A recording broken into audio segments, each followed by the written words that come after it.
Welcome everybody to our live stream. It's Friday. Blitz challenges against viewers with enough time to think. Sort of at 5+3. I don't know, guys, but all I know is that I can't adjust from 3-second increments. I've been like doing this 5-3, 7+3 for like 5 years.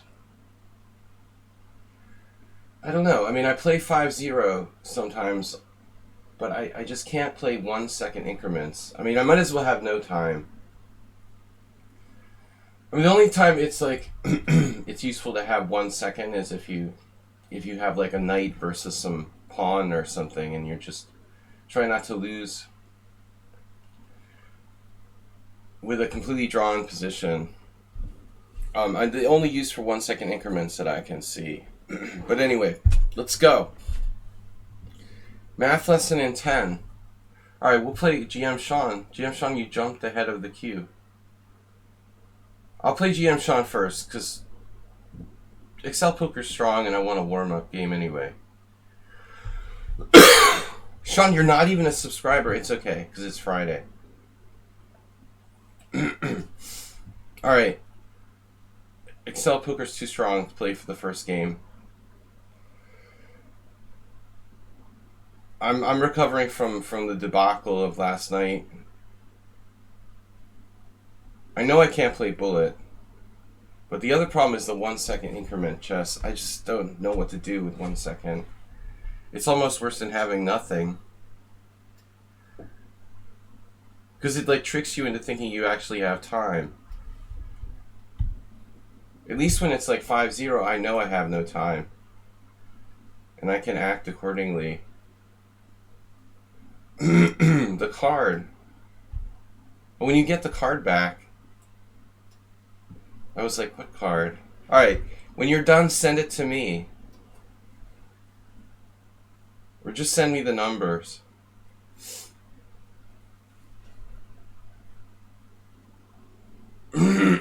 Chicken. Chicken or beef? I'm definitely not a chicken. I agreed to play this crazy match. My reputation will never be the same.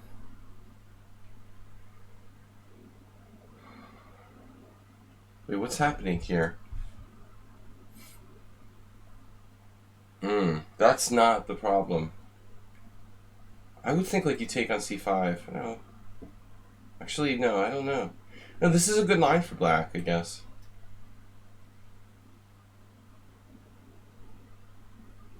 Cheers. You're trying to do the cheer command?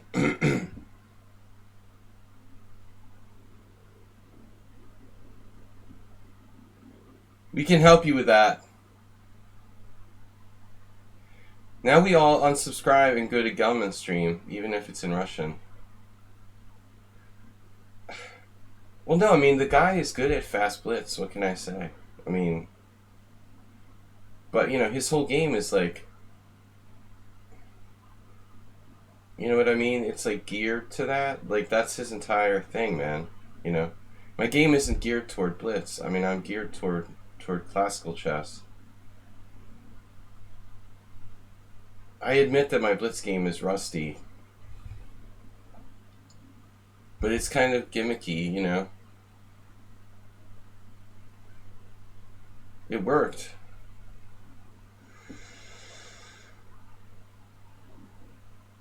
No, I don't mind losing.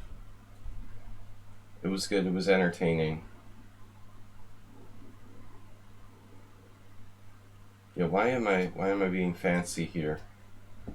I'm just gonna play bishop e7. We have a comment. Oh. Comment or question?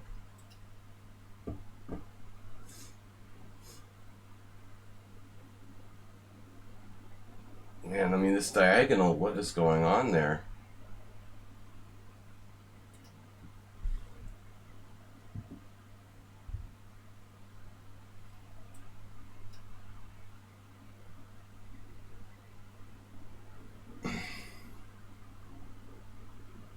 No, I mean, I had like a million wins in that position, B-Jack. Queen H3 wasn't even my best move. It was like Rook H5 or something. He was completely lost. I said he played like... He played like... That was a funny game. The Polish seemed to phase him. I didn't handle the match well. I mean, I should have kept him out of his book. Though the hedgehog is amazingly difficult to avoid. No, I didn't find a solution with what to do with white. I can't play the white side of the hedgehog in Blitz. Number one. That's not an option. The Benko was a better option. I should have had some good Benko prep, and I just didn't take time to do that. The Benko was my better chance. You know, I should have had good Benko prep and keep him out of his lines, you know. Oh, I like got slaughtered. He's very fast. I can't play 1 second increment. I'm just terrible at it. It doesn't matter what the base time control is, really. I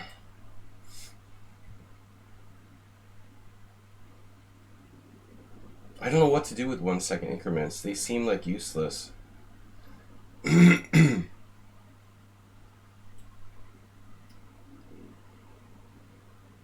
How did it end? I lost like, what, 16-5? Of course, the majority of those games were bullet. I don't know. There was only 6 5-minute games, which I lost 5-1, which is terrible. There's no way I should lose 5-1 and 5-1.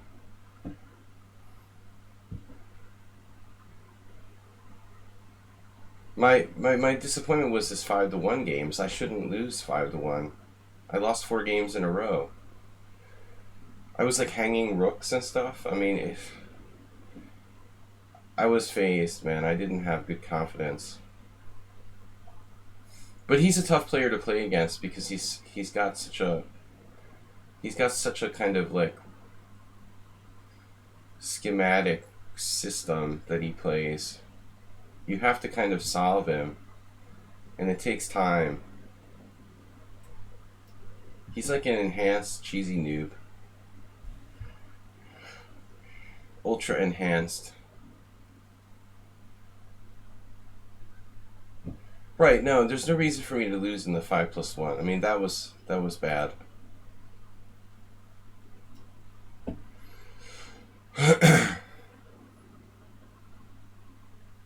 Yesterday I lost the multi-time control blitz match against Sasha Gelman. It was horrible. Let's just pretend it didn't happen. I mean, I couldn't play worse, honestly.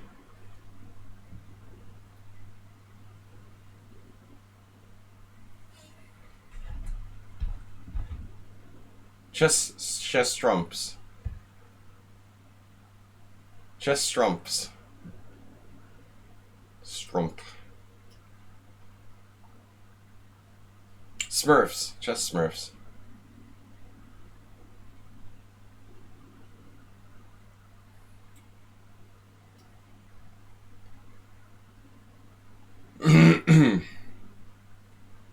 No, he's a really good blitz player.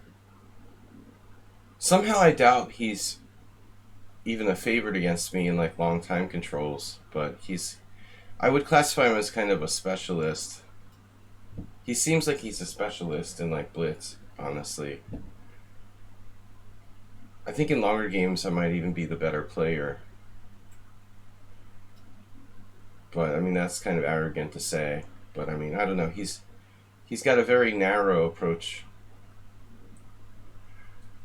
My game is deeper. What can I say? But I need time.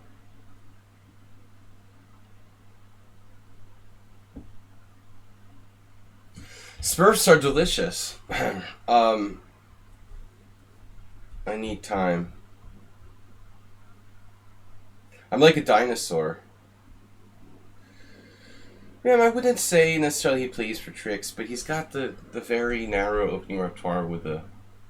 He just has this, like, recipe, you know, that he follows every time, and it's like, you can play it really fast. You just do your recipe. It's not not my game. That's not how I play chess.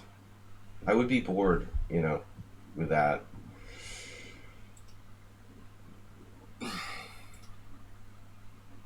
All right, Excel poker.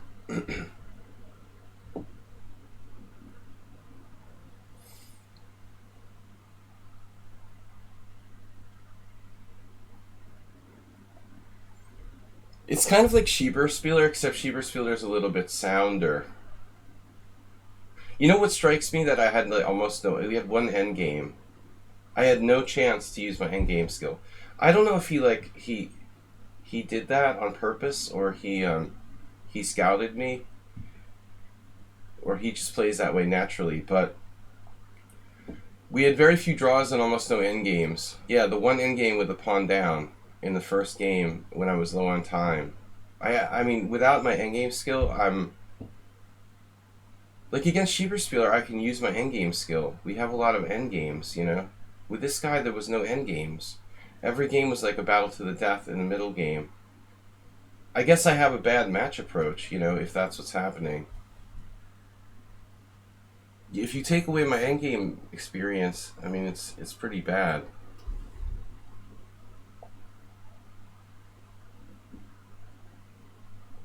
I mean, he's definitely not bad in endgames either. What self-respecting Russian international master would be bad at endgames? But but I mean, seriously,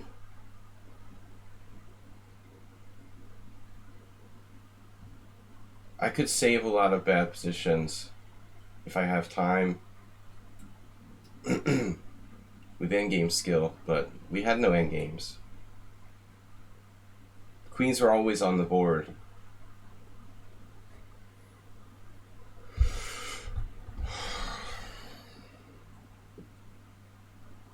Yeah, no, his match strategy was much better. I don't, I think traditionally the Russians respect endgames. They teach, kids to play endgames first. That's the classic approach. Learning endgames first.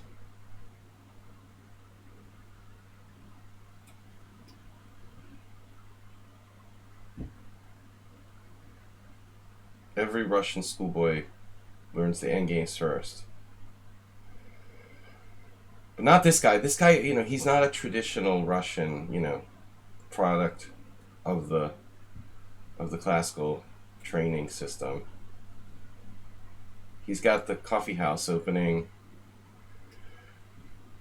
He's a Blitz player, I would say.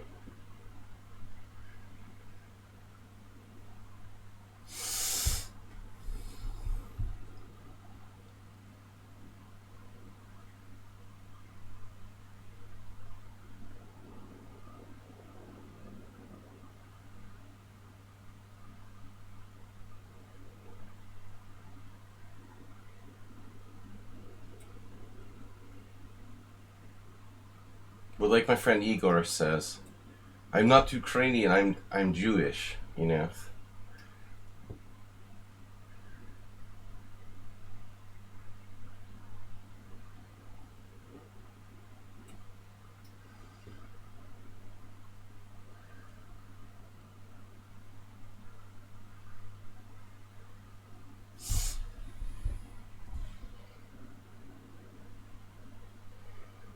There was a master in Boston who played at the Boylston Chess Club named Jeffrey Gelman from Washington D.C. He was like a 2300 USCF player.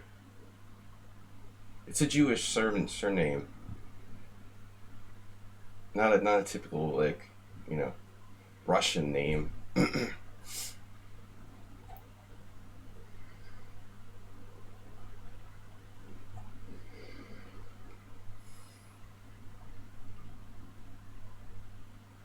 Man, C4. What are you doing to me? I don't like that.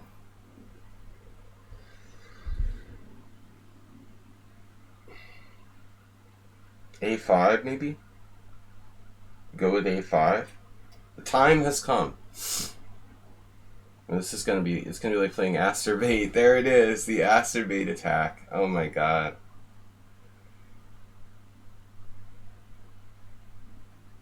That's why Husky. XL Poker.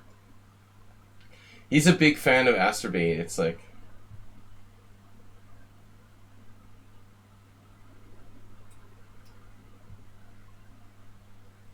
it looks like Asterbait's favorite advance, C5 and the Cairo Khan. Now what am I going to do?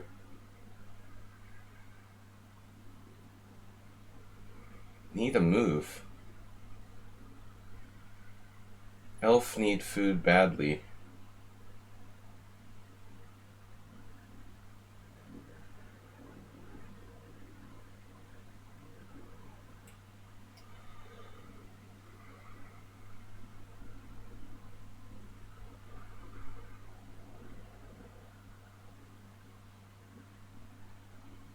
Man, what a game. You're a psychopath. Who else? Yeah, he's playing the same opening as Aldisto. I had a friend in college era who used to play this opening with White. Back in the day. He was like a 1900 player. He loved playing the D4. He was a good Blitz player, but objectively not a really strong player. He loved playing this line with White, but never had anything like C4 or C5. Look at this. Coffee. Mr. Coffee. Pure tactics.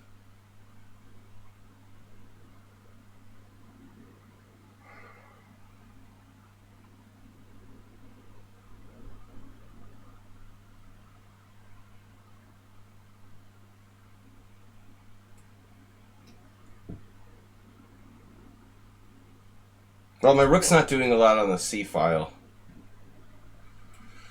Woohoo, I got out of there. Not by much, though. Damn, dude, he's got the massive space edge. Now we're really killing it now. Rook B1.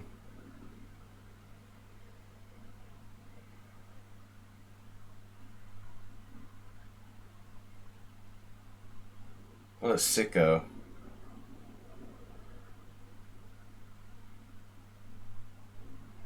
What a sicko. Play this style.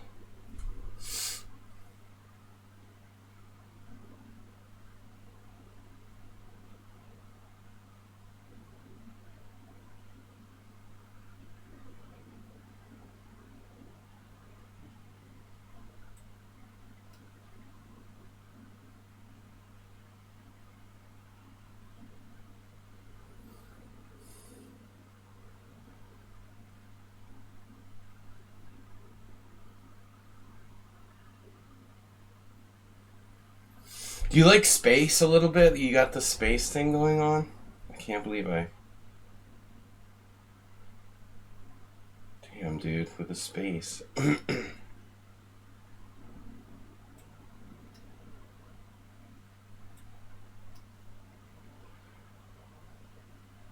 Got space?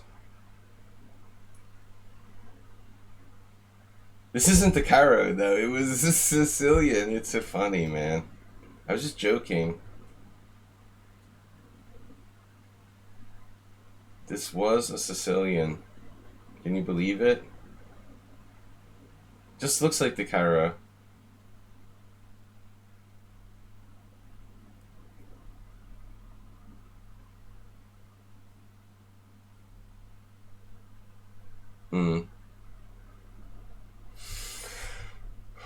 It was going to take a major blunder by my opponent for me to have a chance here, for sure. Should I play G5 there?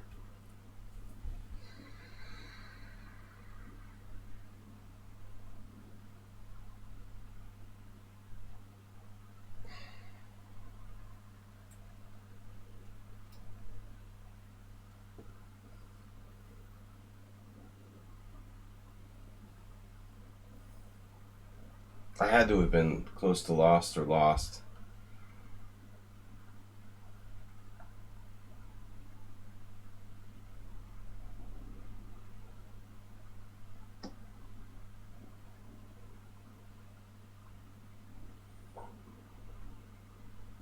Too many loose pieces. Well, maybe not. Maybe he can defend this somehow.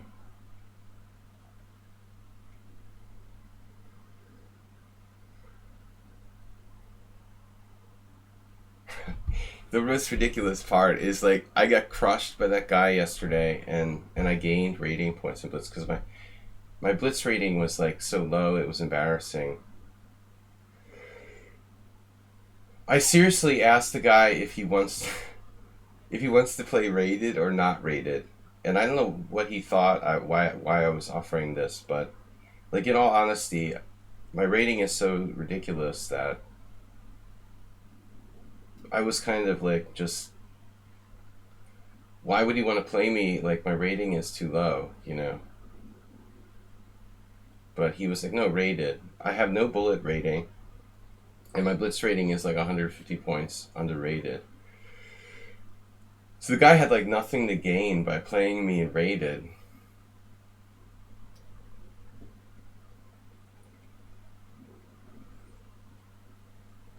Man, I was lost here. I'm pretty sure. Maybe not.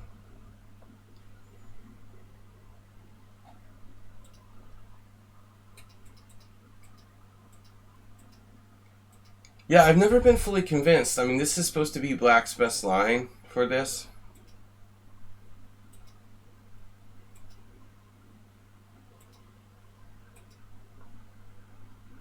I basically didn't know like what I do beyond this point. I think my old friend used to play bishop d3. It's minus 3.1 apparently. h6 is too slow. Well, there's a surprise. Yeah, that was a really luxurious move by me. Like, I had all the time in the world. And then a5, I was proud of that move, and it's like a blunder. By the way, man, c4 is a really good move, it looks like. I guess I have to take en passant when you go c4. I forgot about the en passant rule. It's so strange, you know. I mean, I'm playing these like sort of ideas, like I don't want to develop your knight for you. You know, I don't want to develop your knight for you, but I have to. This is better than the alternative. But you still have compensation. So yeah, you had an advantage. But narrowly, like, you should have just taken this right away. You know, that idea of rook a7 is nice. You have the advantage. You had a serious advantage. I wasn't necessarily lost, it looks like, but it's hard to get my pieces out. Sumaher.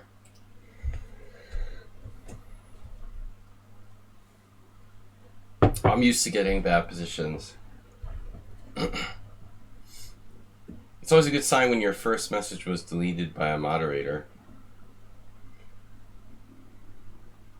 Replica dough. Is that like counterfeit money? That's a different dough. Alright. Damn it, what did I do? Where's my freaking board? Oh, there it is. Sorry. I'm a little confused. Welcome everybody to the stream. Thanks for subscribing. Being prepared is not something I'm I'm very good at these days.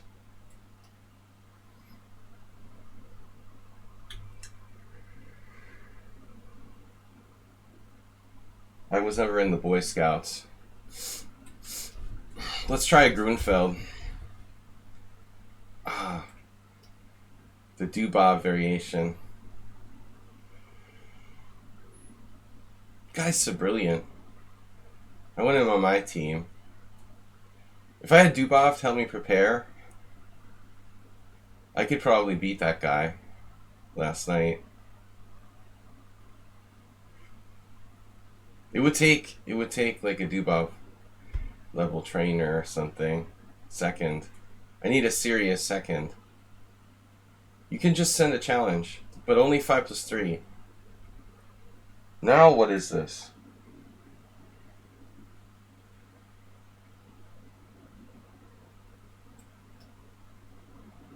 I'm not sure this is good.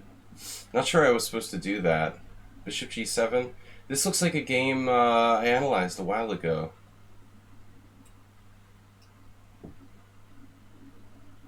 Who was that? A Korchnoi. Maybe a Korchnoi game. Korchnoi like took on c4. Was it Korchnoi or someone else? Husky, welcome.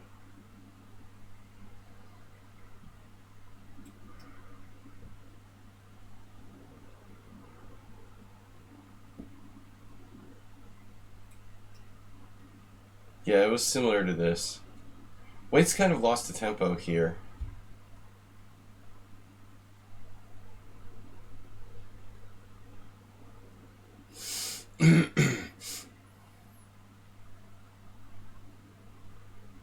Being too long. Great. He got it in this time, though. Whiskey Pete. That's a long message.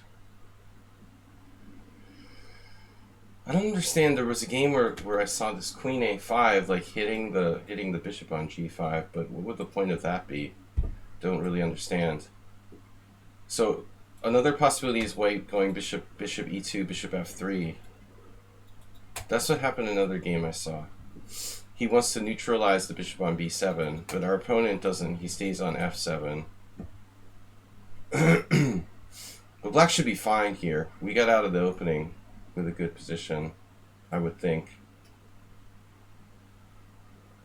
At least equal. But I can't remember the game I was thinking of. I don't play the Grunfeld regularly. Apparently the Mubot doesn't like it. No, it doesn't. It's programmed to treat that as a troll. It doesn't like that. It doesn't like that from anybody. The AI doesn't like caps and long messages. Welcome everybody, we're taking Blitz challenges 5+3. I keep it universally one time control because I suck at 1 second increments, and I don't play sudden death because we need time to talk about the games and shoot the breeze here. So I like to keep it casual and relaxed.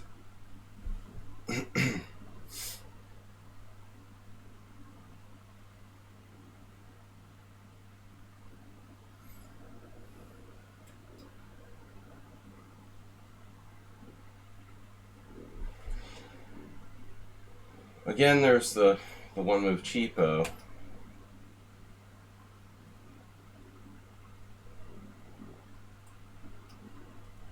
Which I like. I like playing for one move cheapos.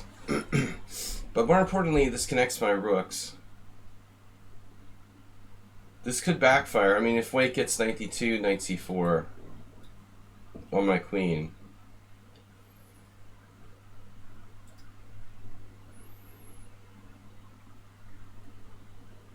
So he just gives it up.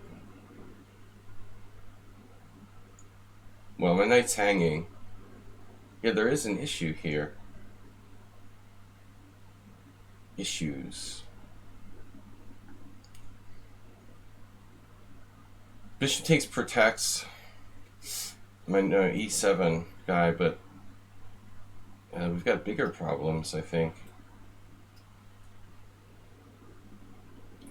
Bigger problem is knight hanging on d7. Yeah, we're alright here. What's the point now?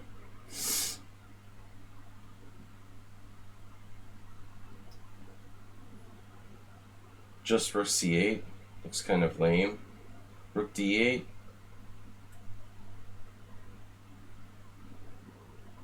He's got knight c6 now. He's got knight c6 anyway.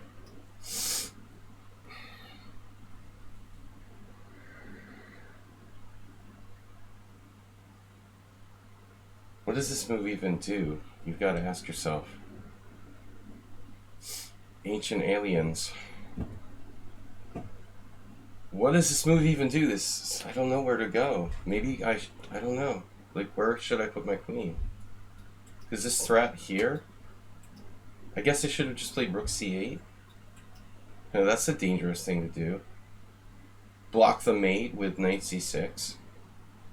What could possibly go wrong?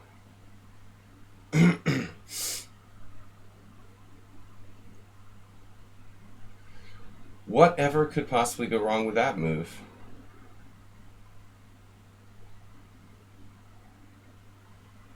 Rook d8, king h8. Let's just do that. I like that on multiple levels. This isn't check, and that's not check.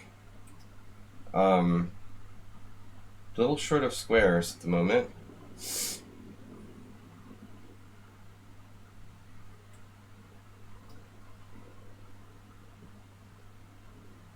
So I've got a couple pawns hanging.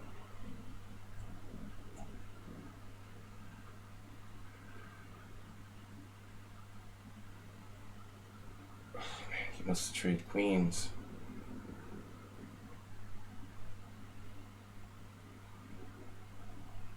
This is a disaster. It's an absolutely unmitigated disaster. Wow.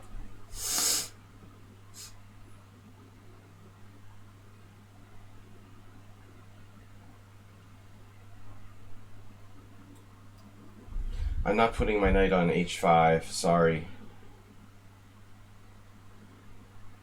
It's a purely defensive move.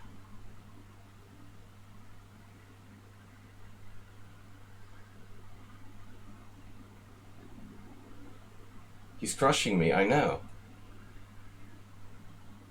Just give up the dark square bishop.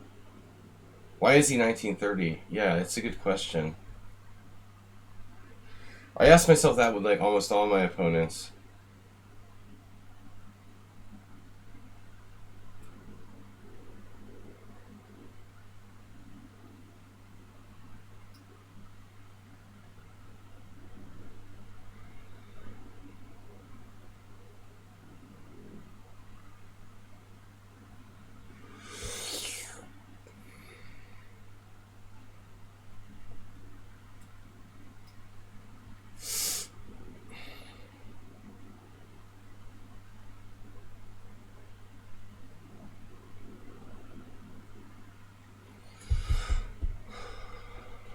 I haven't had time to follow Grand Prix.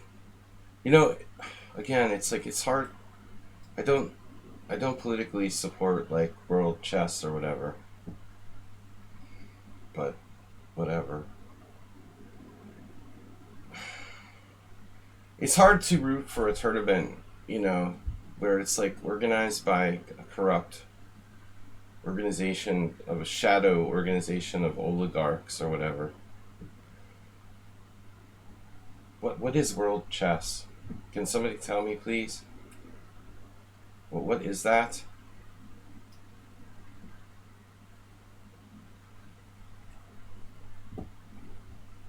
But everyone just goes along with it, you know. Oh, it's okay. As long as they have money, we don't care where it's coming from. Bishop takes c6. Damn, dude, he is crushing me.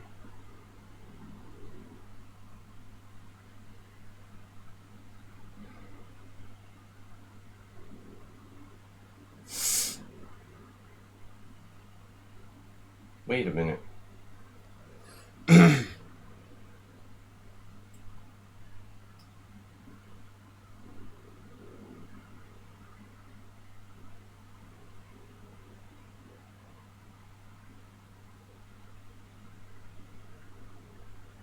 Right. No, all sporting. I do this like all the time. All sporting organizations are corrupt. I'm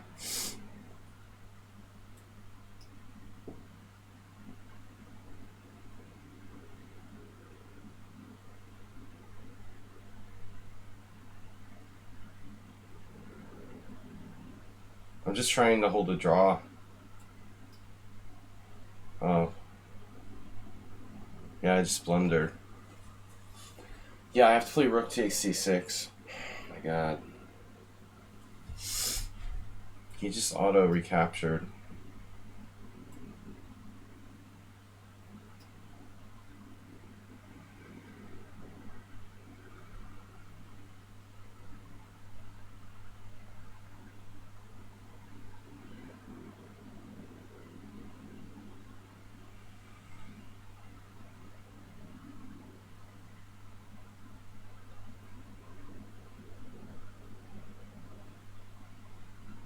He was like winning my rook on c8. I just made a double question mark blunder.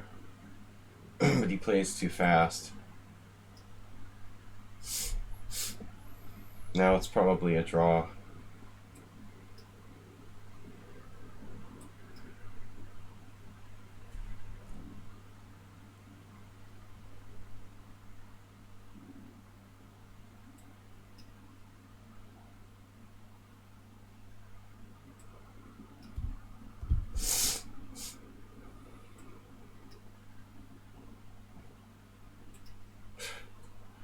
But I mean, that's a terrible blunder. Thanks. I mean, I'm probably lost here. I have to play rook takes c6. But I don't know. Let's see. Am I lost? I mean, I'm lost after this. He just plays rook takes c8. It was stupid. So here. Bishop takes c5 we would have transposed. You know, so I don't know about this rook ending.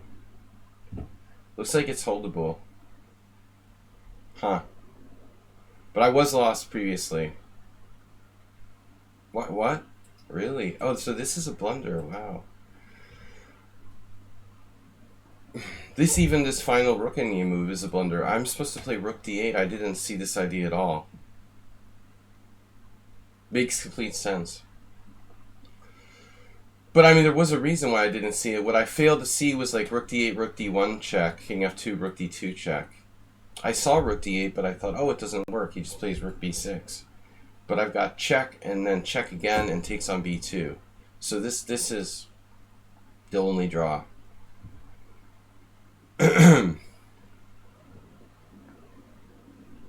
Well, I understand the idea of going to the 7th rank, but what I missed was rook d1 check, king f2, rook d2 check.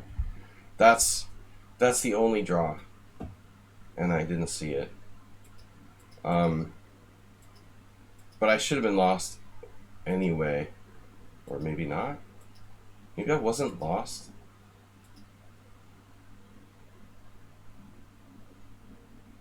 Okay, so here I should have just played bishop takes c6. Yeah, I'm not playing well. We've got a Chess Rocks. Request to join our team. Every Tuesday we host a tournament.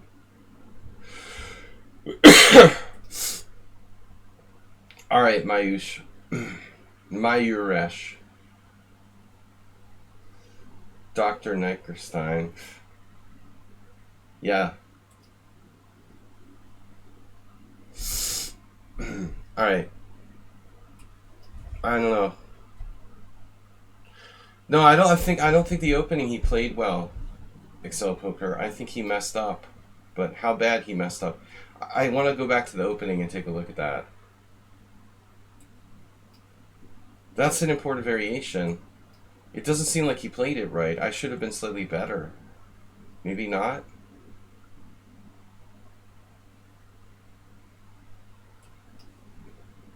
I don't like my mouse.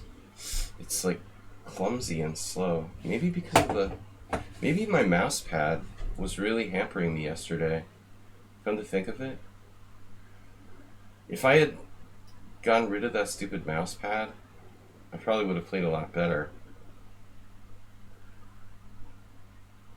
I'm so rarely playing for speed that it just doesn't like even enter my mind, but I was playing with my mouse on a mouse pad and it just like really slowing it down.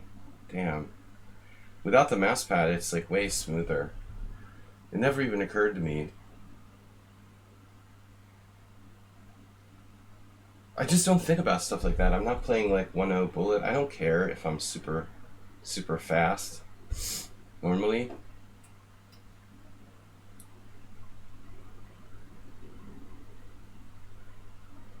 If my mouse pad is a little slow,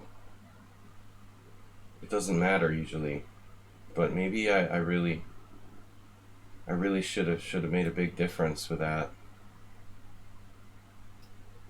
This doesn't look like much for white. If I play bishop d3, he has queen e7 check. So black's like fully equal here. Feels like. Man, that simple step would have helped me be faster yesterday. I've got a very smooth desk, and the mouse is just... It's actually much, much better on the desk. I don't know why it takes me like a year to figure this out. Bishop e7 is passive, though.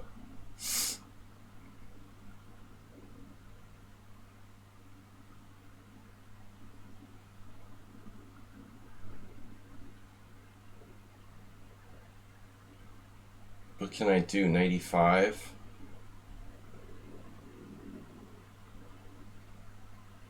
Nothing special. Rook c1. Rook e1. Man, I mean, the mouse is so much better without that stupid mouse pad. God.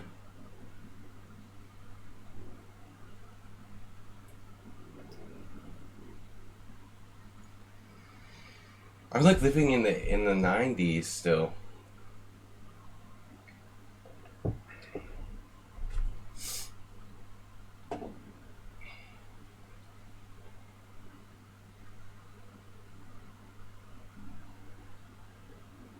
I might just, why even play h3? I don't know.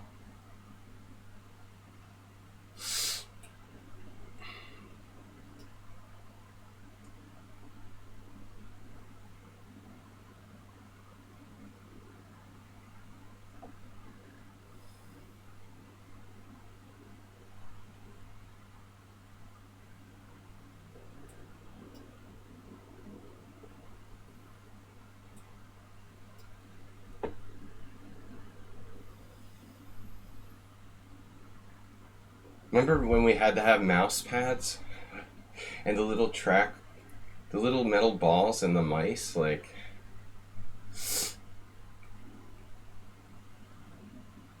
I didn't stop to think about the fact that my mouse pad is actually slowing my mouse movement down. In 1.0 it was like devastating, but I never played Bullet, so I don't even think about it. Could have played 95 there.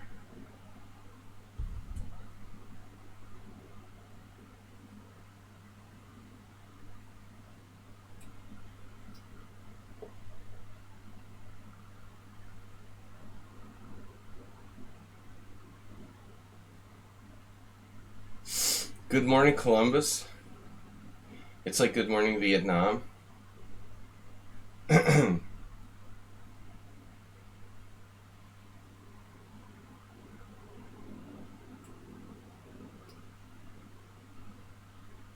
Wow, Chess Zebra, long time no see. Good to see you.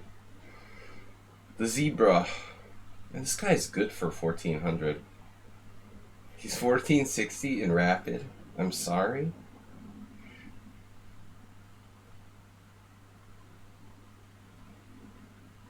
Squeeze me?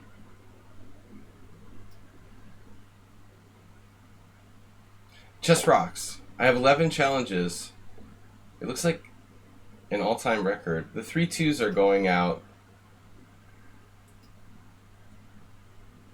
Challenges must be 5+3 casual. Rated challenges, chess rocks are gone. How is this guy 1400? Like, seriously.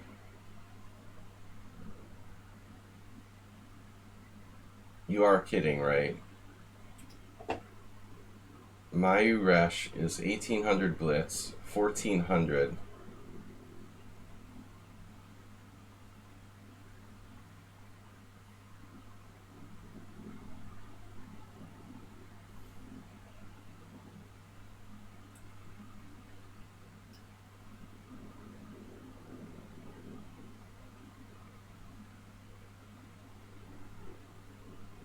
He's faster than me. He's playing a really, really sophisticated positional game. When I see like disconnects in ratings like that, I don't like that. What is that? Why are you 1480 in rapid? And you're playing like you're 2000. We played before, I don't remember. Bishop b5. Disconnect.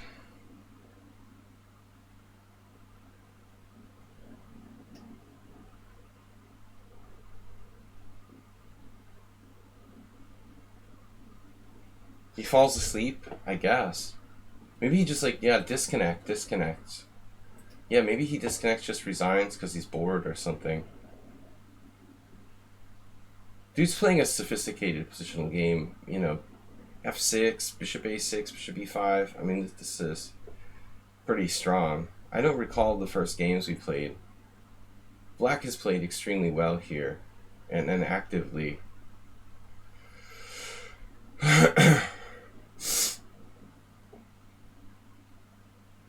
Maybe a perfect game. Virtually. Looks like. Oh, now he finally like made a strange move. Was he trying to play queen a5 or something?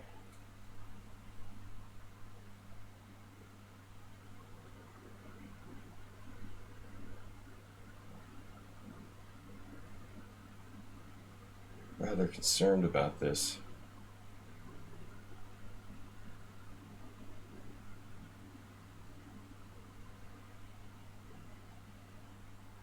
I don't like my position.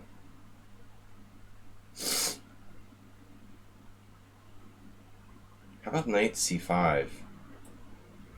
That's a weird idea.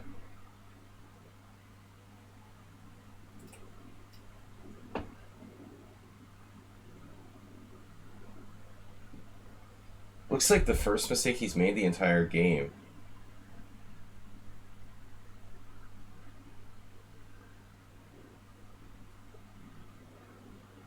In our game, I won't use an engine. Thanks for that. Me neither. So you want like odds.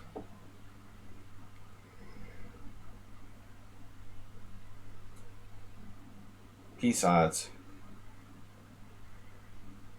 No, I'm pretty bad. You don't need odds. I'm just naturally bad. I assure you. J and ST. Finally caught one of my streams. Wow, I mean, this guy played like a perfect game for 20 moves. And then like, maybe like a tiny inaccuracy here. I'm still not sure. Look at this. King f7. Like, nice subtle move there.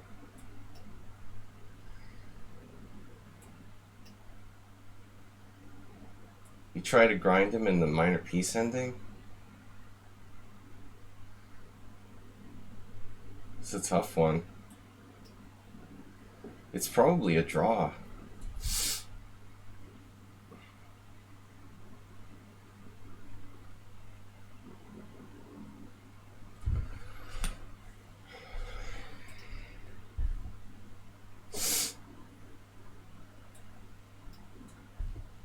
He's offering draws now.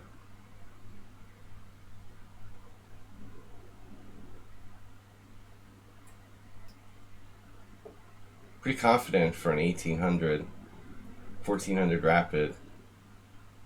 I don't know, man.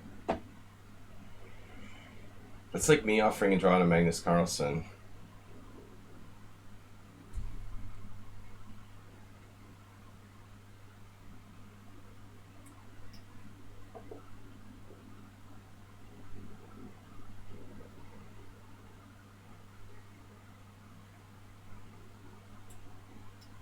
That's like his second or third mistake. Sorry for like sniffling. Yeah, I mean, I have the immune system. That was a really bad move to take an f4. But I had COVID and and the flu in the last month. Within like a 4-week period. Jesse, bro, I have a medical question for you. You know, like, if you get something like a virus, right? Let's say you have a virus like the flu virus. Can you get like a bacterial infection? Like, because you're like weakened from that? Like, if I get like a sinus infection or something, now I get a bacterial infection. So then I can get like antibiotics to treat my like bacterial sinus infection that wouldn't have had any effect on the initial virus. It's called a bacterial superinfection. Because I'm like over the flu, but now I have like a sinus infection.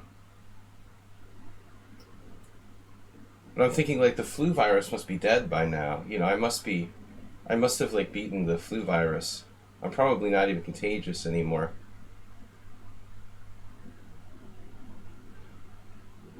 But I was commenting on the fact that, you know, what's amazing, you probably heard me say this before, that I didn't even have a cold for 2 years.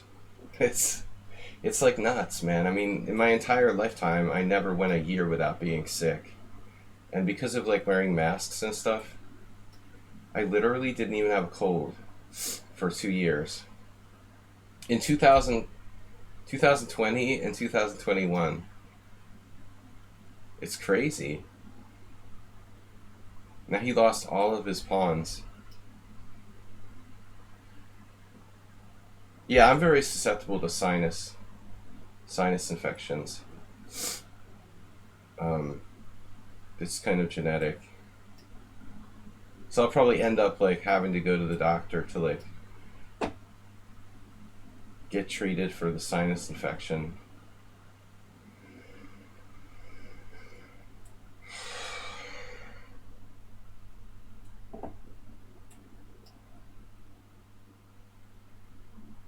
Right. He's putting up great resistance here. Now I need another pass pawn.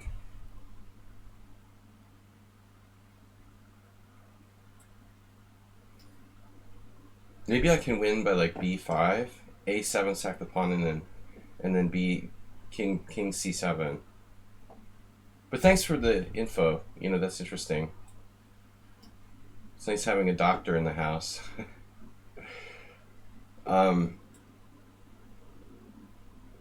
Whoa. Stalemate?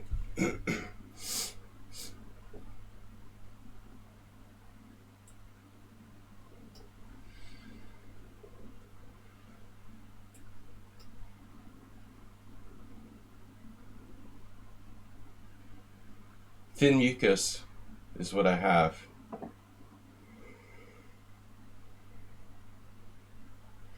No more stalemate tricks. Wow, what a tough game. You know, he only went wrong in the end game at the late stage. I would say like 20 moves perfect. Yeah, look. He basically played the first 20 moves perfect. It's 0.0. That's impressive. You know, and I was only able to outplay him from an equal position. Yeah, I should have got a flu shot. You know, it was a big blunder. And I just like couldn't get it right away because I got the COVID vax, and like they say you shouldn't get them too close together. So I put it off, and then didn't get a flu shot, so I got the flu instead. It's great. All right, we had two people threatening to join our team. Thank you guys.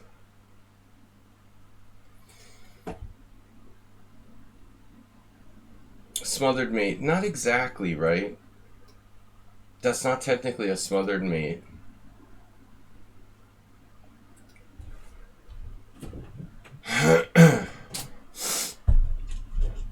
That is not. I don't think that's called a smothered mate, right?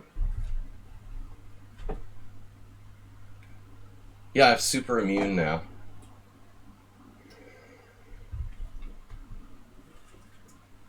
If I can like get rid of the problem I have now. But that's crazy, you know. I mean, I literally my entire 49-year-old life, I never went a year without having a cold till the pandemic. Not even a cold for 2 years. It's crazy. All right, Dr. Nichterstein.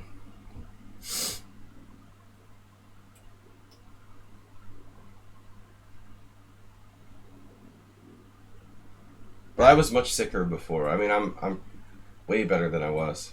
I couldn't even stream for a week. 39, like I said, 39. WJ Leaf, welcome. I don't know if I said welcome. It's nice to have a lot of challenges here. I'm trying to play as many games as I can get to.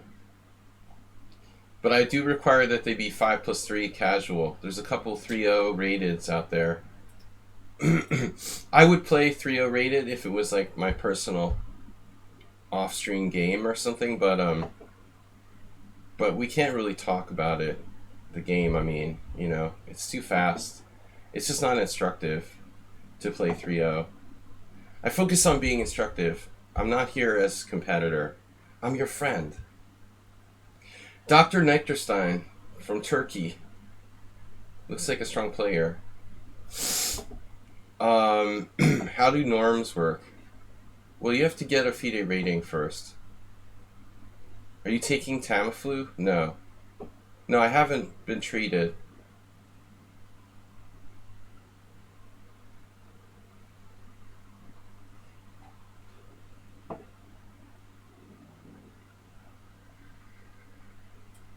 I haven't received any treatment for the flu. I mean, I've been sick. It's been over a week. It's like 8 days or something.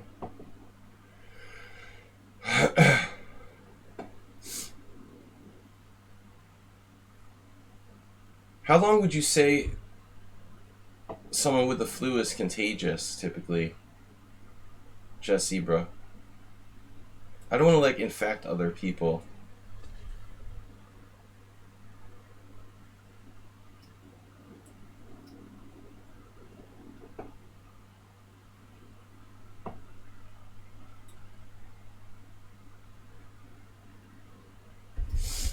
This is, like, pretty standard theory. I thought, like, after 7, 8... No, I already had COVID, like, 3 weeks ago. I've eliminated that. I've eliminated that. I'm still contagious. Luckily, my kids had flu shots. My family had flu shots, just not me. But I could infect, like, other people. At least my family's protected. They would have got it already. I've had it for like 9 days.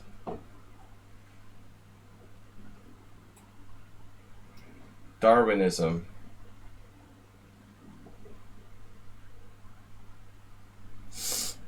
This is bad.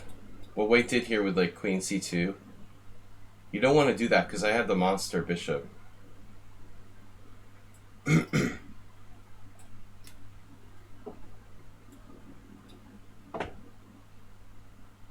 Though I'm not sure I just did necessarily the very best move. This is a typical like overextended King's Indian attack type of thing he's got. He should never play d4. He should never play e5 and d4.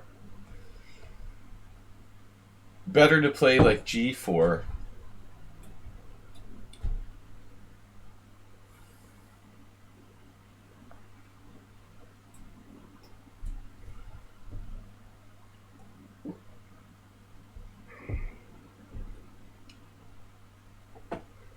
There's an open tournament you're trying to enter. Yes, playing over the board is much different than online, I think.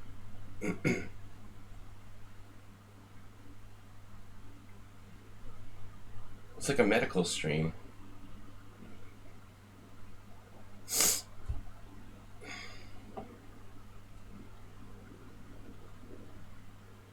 I feel like I'm in a pre-med stream.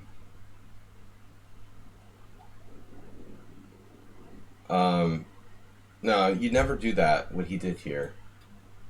Because this pressure on c2 is devastating. So instead of e5, well, first of all, he shouldn't put his queen on c2. You play for g4. And and oftentimes knight h4, f4, knight g2. Basically, like, you focus on that king side area. I've lost a lot of nasty games to good players.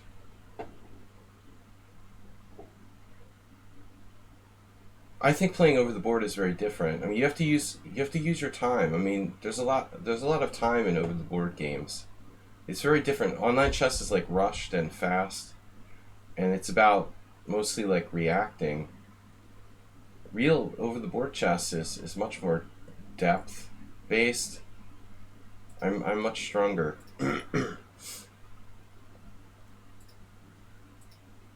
So I take the challenges in order. We've got 8 challenges.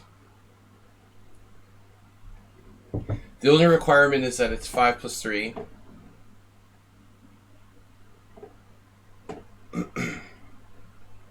So we're winning the exchange. Exchange or better. I have bishop c2. I can trap his queen. Bishop c2.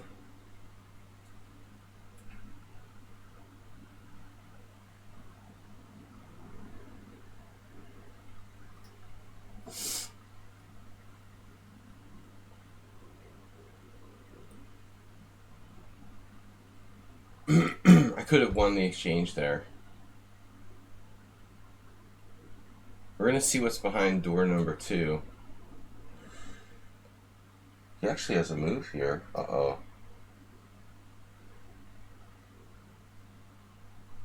That may have been a mistake on my part.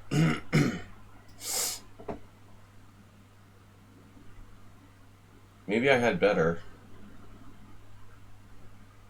I'm not trapping his queen. This is sort of stupid.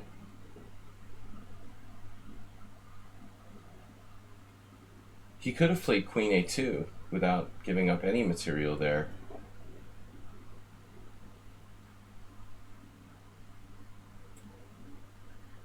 Yeah, this is just fancy. I should have won the exchange just straight up. No, he really has 2 moves. I mean, b4 or queen a2.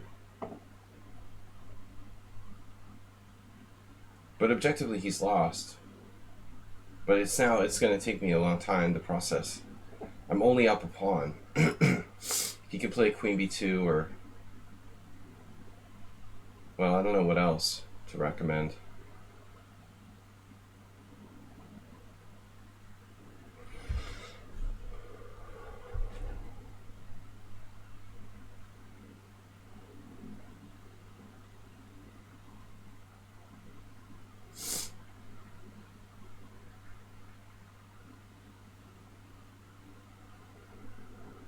See, there's no forced win now. I'm just simply 1 pawn up.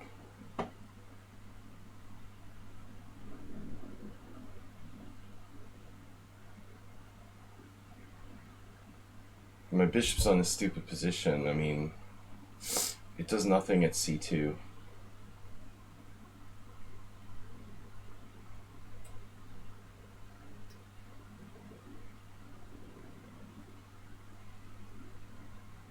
But this is like a poster child for overextension. I mean, he's just overextended. But he's going to put up some resistance, I think. Knight c2. This is annoying now. I don't want his knight coming in here. And now he freed his bishop. So he's improved his position quite a bit.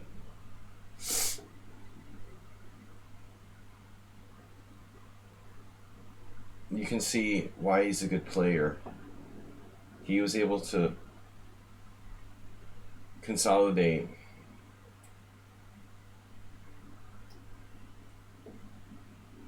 And now it's really maybe not even lost. I should have gotten way more than this. If I play a5, he has bishop e5. Maybe I should still play it, but my knight on d7 is in a bad position. Maybe that's the best move, actually. How about knight d3?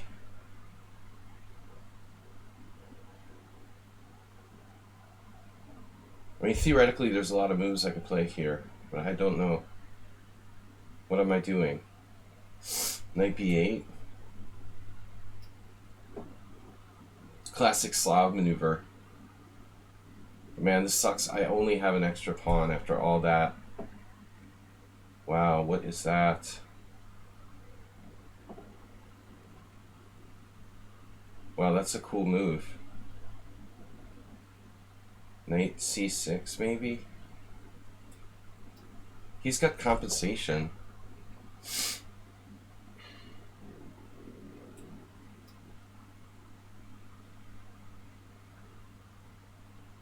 Very good defender from a bad position.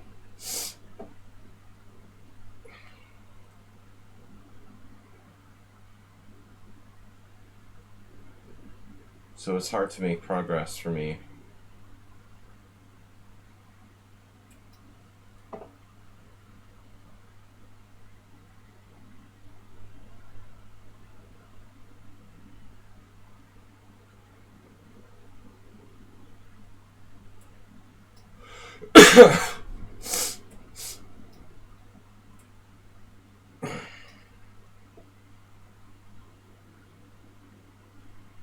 It's not enough.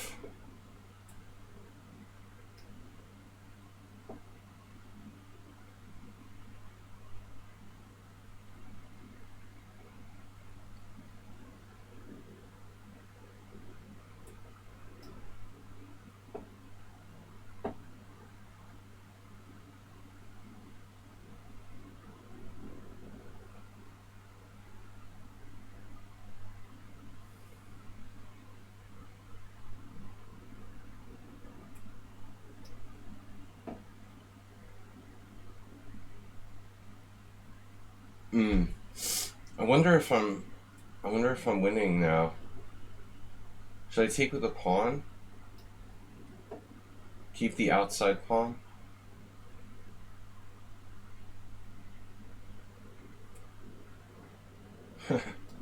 Not that square. Wow. Check.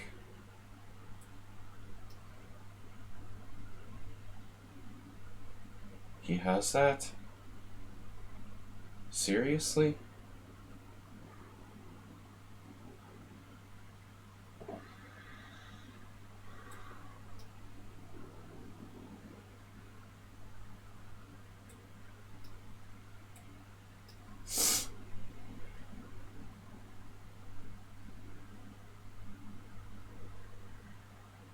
Bishop D.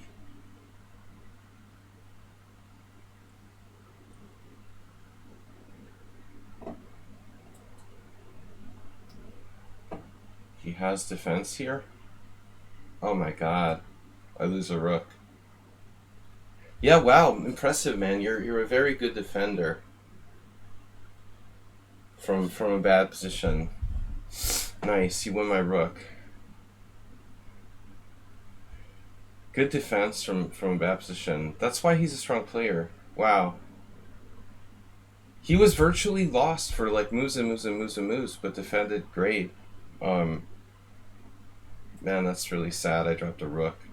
I mean, I had a winning position, but it requires like very precise technique. But he just hung in there and hung in there and hung in there. You know, I mean, 40 moves. He deserves a lot of credit for defending. It's still not easy to win. Like yesterday, Hikaru like didn't lose in -10 position. I mean, that's the kind of thing. You think that they're gonna crack, they're gonna crack. You know, it's +5, but it's not easy to like take him down here. You know, I just blundered. But opposite color bishops. My problem is that I was always just worried about this. You know, I was just thinking about this, just thinking about f7, and I forgot you have another threat. If I play, what do I do here? What should I play here? Defend the back rank, give up on offense, a g6, right? But I was scared you'll have pressure on f7. See, this is the problem. I mean, you're getting counterplay against my f7. So how am I winning here? I guess I have to come back and defend, but then I don't know if I can win. You know, like, how do I win? I'm not certain this is necessarily winning. I mean, that's a lot of work for me. Whiskey Pete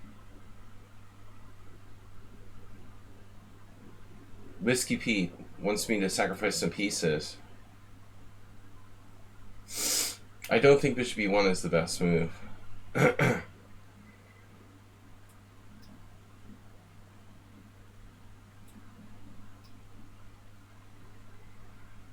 Yeah, I let my guard down. I mean, I didn't think there were more than one danger in the position. Leaving my rook on a white square is not a good idea.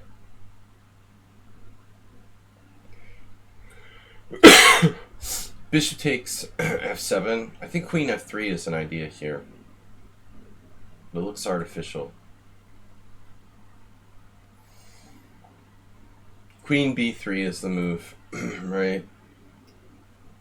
Is this like some sort of trap?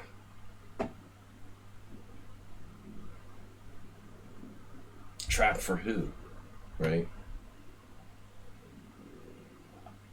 I've seen a number of people do this lately. They try to combine the QGA with playing bishop f5. You know, like knight f3, bishop g4 is a common line. But I've never seen really in the e3. Oh, ouch. That's a major oucher.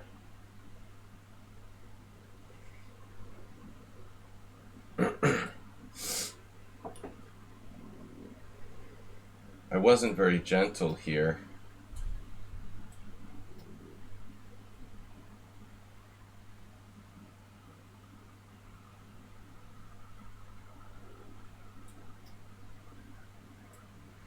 There's no mate that I could see.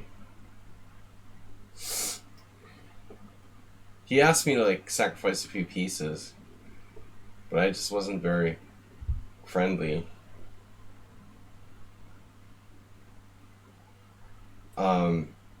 Next challenge is 1600. He asked for a piece for a reason. After queen b3, you've got to defend f7, I guess, and then sacrifice the b7 pawn. That's more realistic.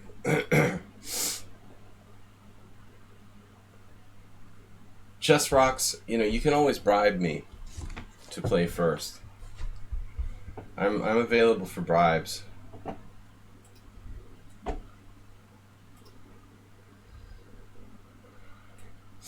I don't know.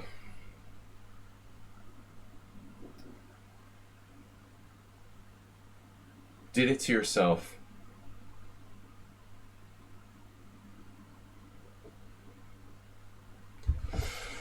It's educational.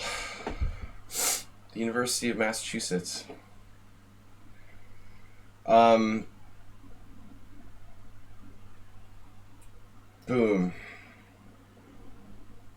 God, I hate the Joko piano.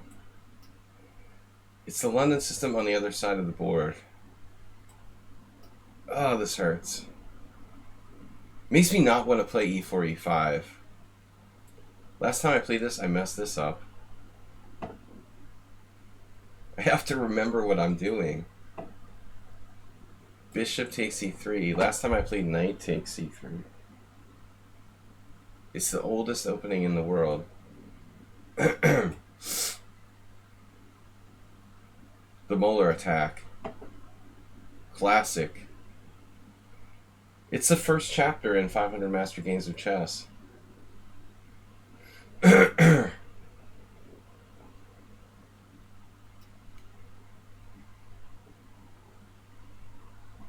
You've memorized 10 lines of theory here. And you've been able to use it in like 1 out of every 2,000 games that you play, right? Very practical.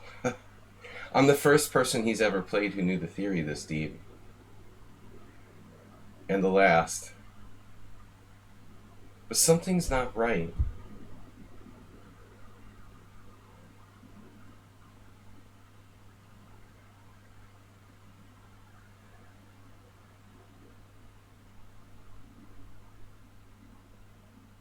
I feel like I did something wrong or you did something wrong. What's wrong here?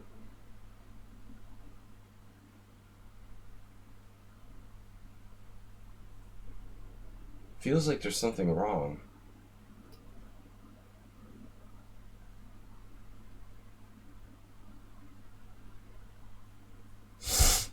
Pistol Pete.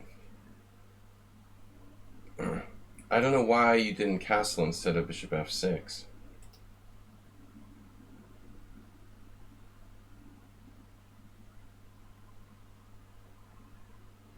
That's weird. I thought bishop f6 was the normal move.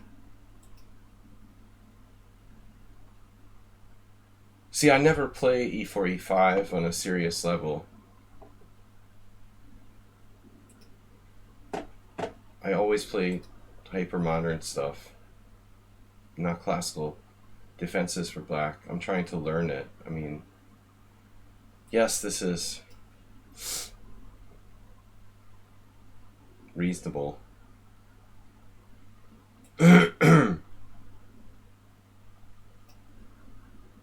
Wait, that's compensation?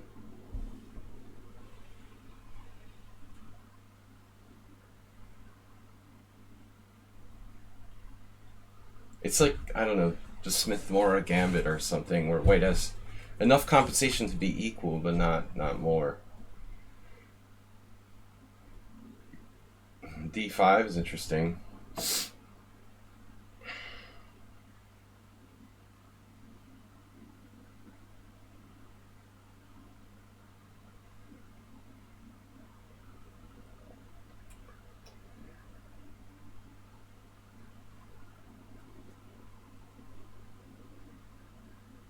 He didn't capture the bishop. No, I thought that was normal.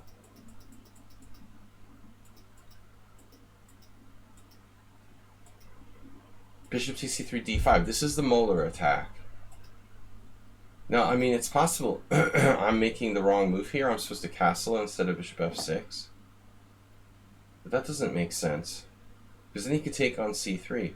I'm supposed to play bishop f6. Rook e1 is right. I don't know. Oh, I guess... I don't know. I still don't understand.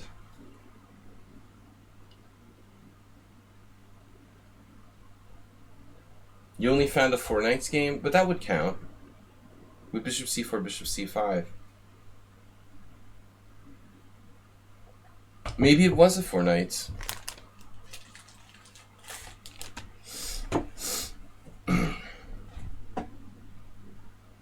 So I'm giving the pawn back to free my game. Honestly, I thought he would play queen d5 here, preventing me from playing d5. And in the event of queen d5, d6,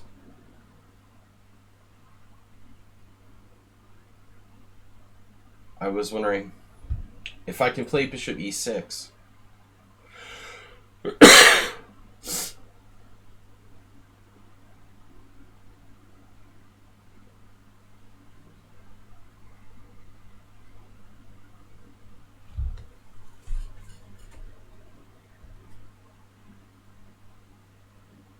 Now I can take out his b.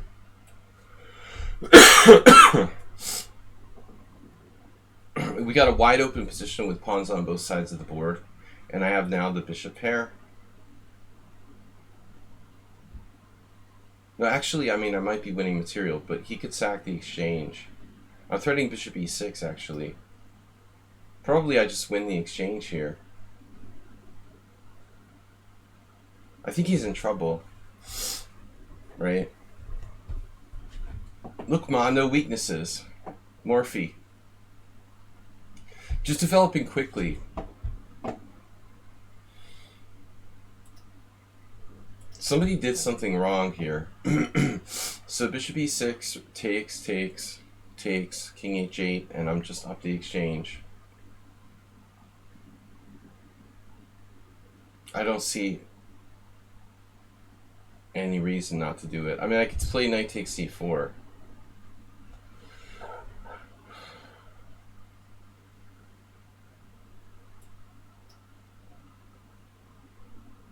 I'm not trying to slow roll him here. I mean, I just want to look for a better move.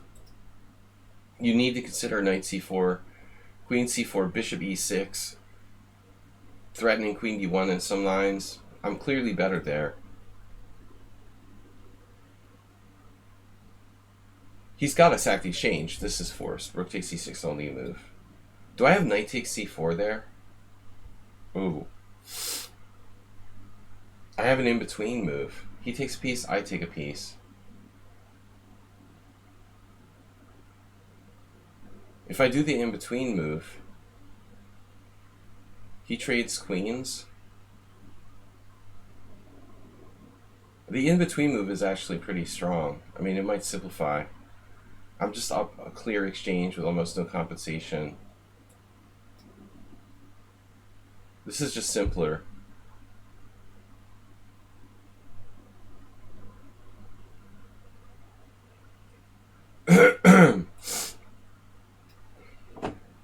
Yeah, I mean, he's just in an endgame. Whoa. I forgot he could do that. Never mind. Another blunder. Wow, this is like the other game. Oh my god. Such an idiot.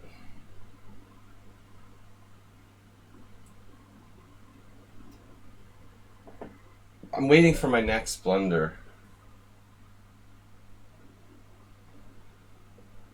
I can't believe I thought he had to lose the exchange.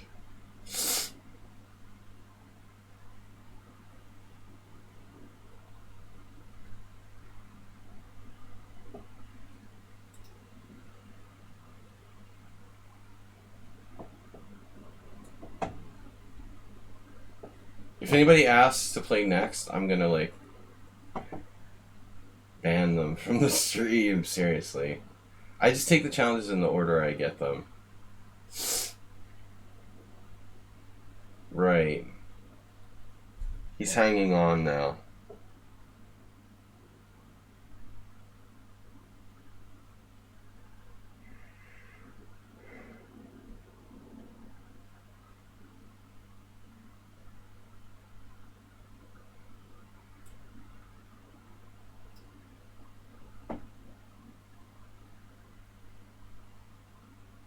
Temporary ban. Strictly. Wow, it's like going to the dentist. It was hard to win a pawn. I managed to screw this up. Like that other game I lost. Wow.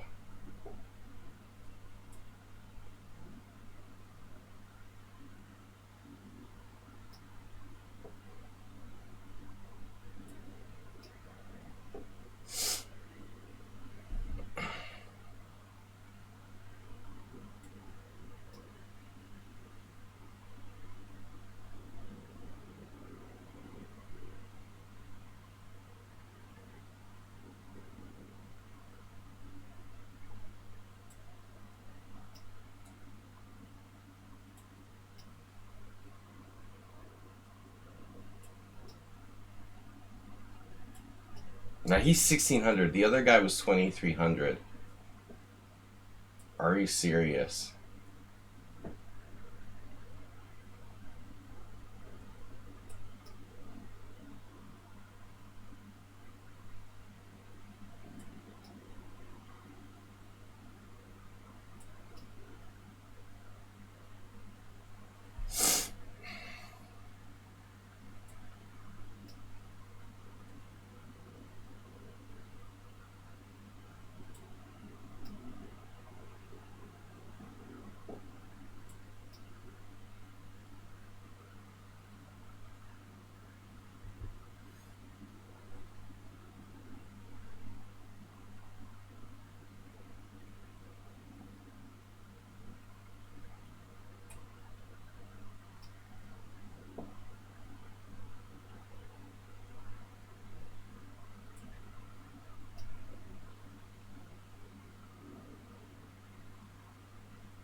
Lichess rating inflation. This guy's an unbelievable defender, but now he's really lost.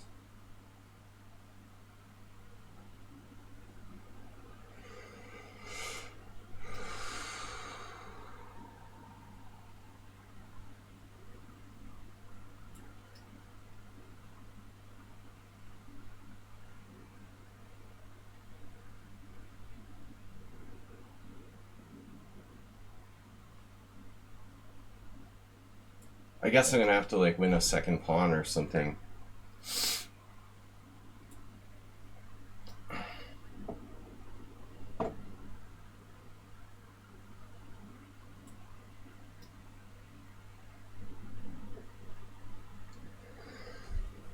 I mean, it's pretty incredible how much resistance a player who's supposed to be 1600 can put up.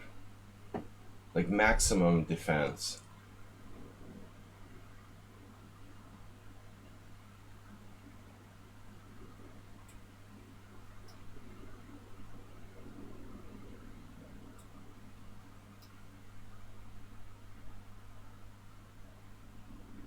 Finally.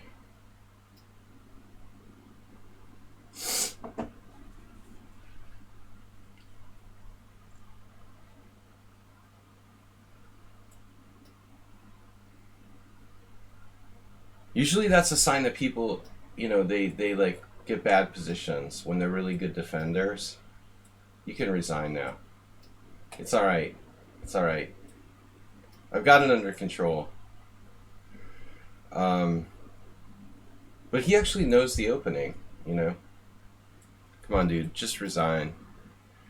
Other people would like to play. He's playing for stalemate. Look, man, no stalemate. Don't do that, though. Don't play it out, for like 100 moves with queen against king. Interesting opening.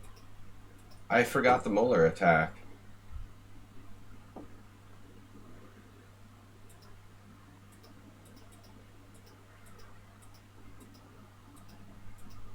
Bishop f6 is right, rook e1 is right, knight e7 is right, rook takes e4 is right. And then here I'm supposed to play d6, but I don't understand why. I don't understand what's wrong with castles. Is it that d6 move? So apparently castles is fine. It's not really clear if it's better to play... So it's not clear if it's better to play d6 or castles. They're both moves. But I don't understand why, if you look at the opening explorer here, no one castles. Everybody plays d6. Don't really understand that. Is castles really that much worse? Castles bishop g5, apparently. So this move...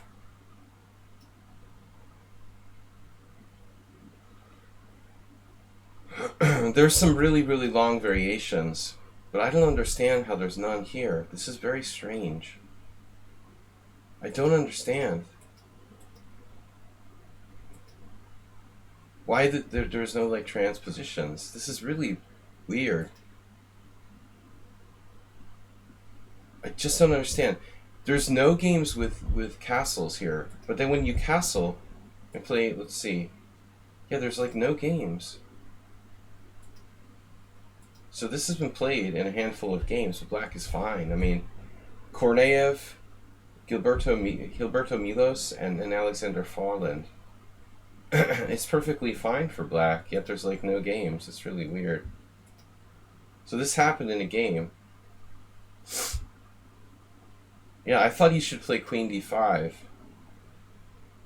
but he played queen d3, and now black d5, exclam. So that was like a perfect game by me. Yeah, but the mystery of that opening, I don't understand. This player has no games. I'm sorry, I can't take that challenge. Fabulous. Fabulon. That's my team.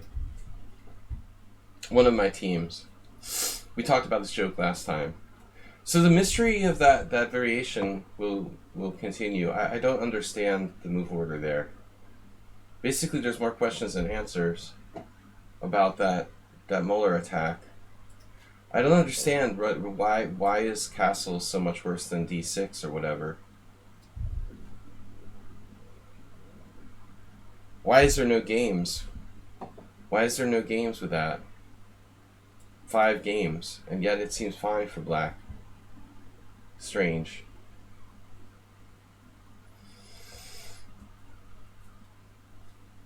I guess we have to get like a correspondence database. Historical games are important, by the way. Yeah, a lot of chess at the highest level seems to be more and more memorization based. I think it only really matters at the Grandmaster level. I'm astounded by how much those guys are memorizing. For me, it's not a memorization based game. I've never stressed memorization.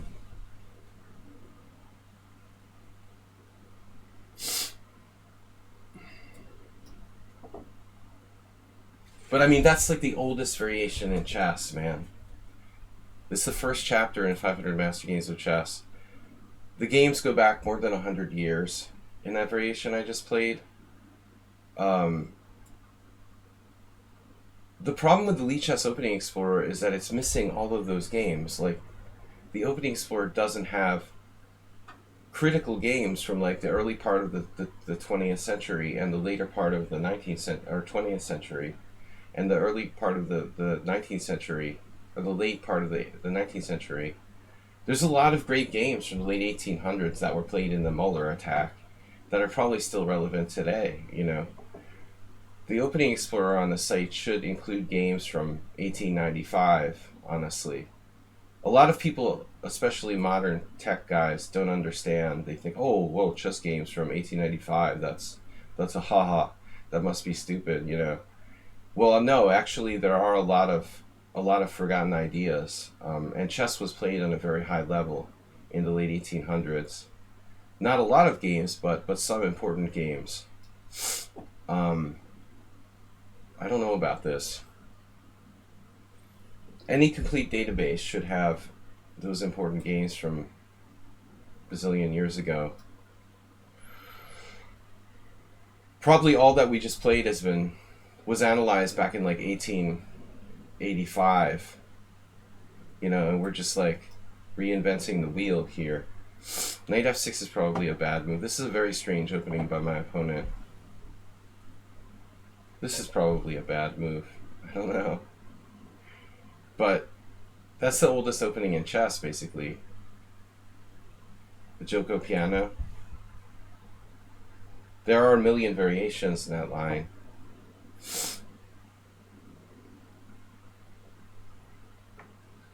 Yeah, I wouldn't call it it's a car. It's a sedan. You know, the car formation. It reminds me of the 80s. It's like a Caprice classic. No, I'm not sure like Knight f6 is a good move for me. With that oncoming pawn storm. Maybe I should just play like e6 or something. I don't like the way I'm playing this. This doesn't look right. But, you know, his is probably worse. Do I have this?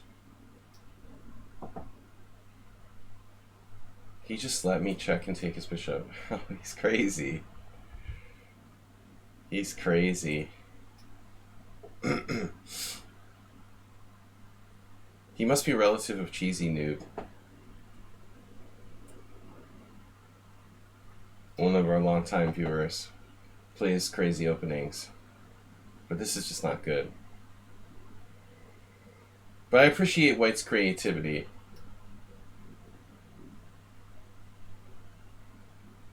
The proper stonewall is actually kind of annoying.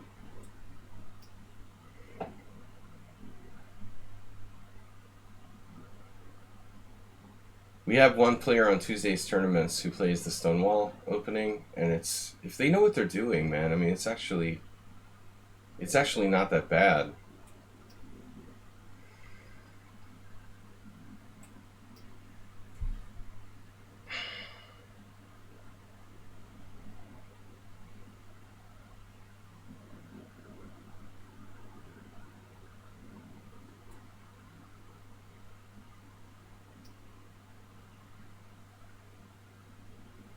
I think castling is probably a good idea.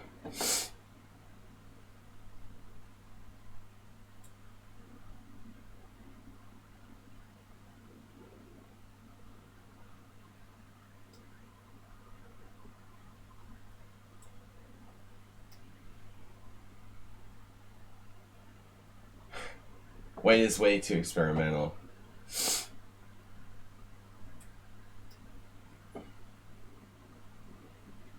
He actually has queen e4 there. Might not be that bad.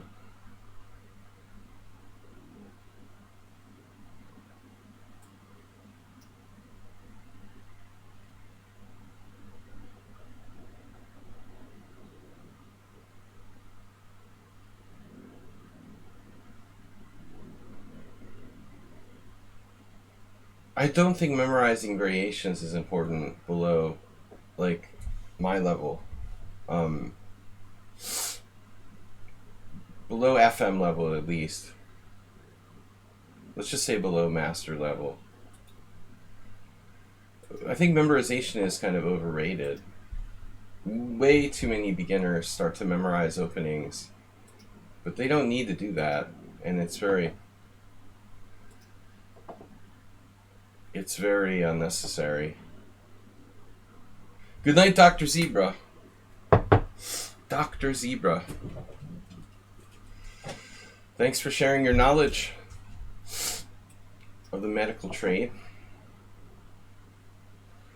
All right.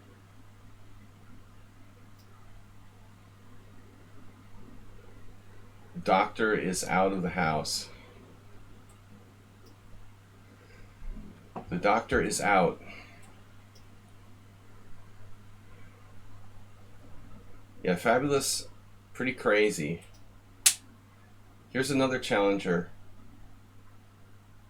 from Bahrain. Wow. All right. This is a higher rated. Good night. Good night, Bad Bishop. That wasn't a proper game. He played crazily. C4.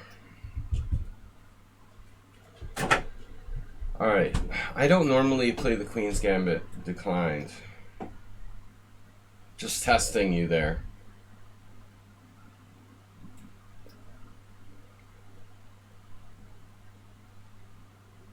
If you do play the Queen's Gambit declined, C4 E6 is the proper way to go against the English. Now, White seems to be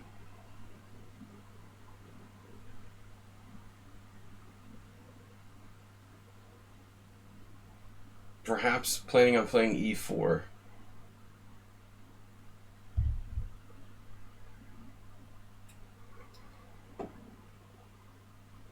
Doesn't sound like beer. This is water, man. I have the never-ending flu. Dr. Zebra says I'm still contagious. He thinks I'm in the middle stages still. I thought I was like out of the woods. I had a beer last night. It wasn't enough to save me. Yep, English, hedgehog. His knight's not on the proper square. Usually they put it on E2 in this type of English.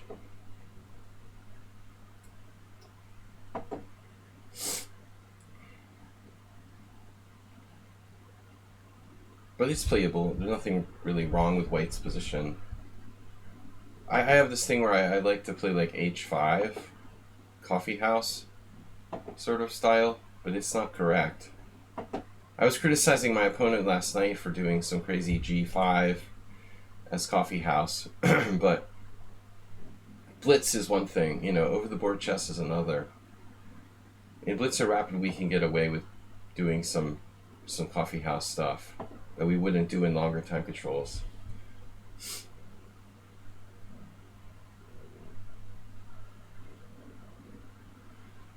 And I'm just ready to play the hedgehog. Bring it on.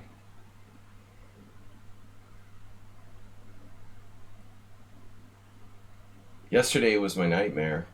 Playing the white side of the hedgehog in Blitz. It was so bad. I don't want to do that. Now maybe d5? d5 or b5? He has e5 threat? Winning a piece? It's like a cheapo.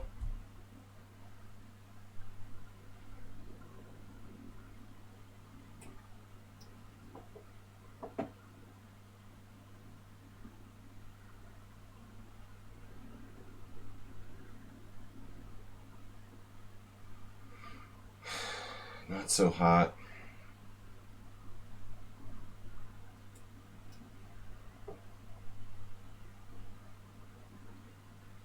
He's got this sort of weird system.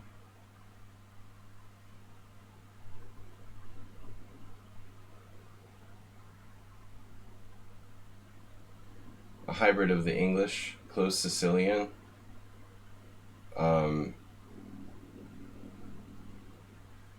I doubt that I played really optimally.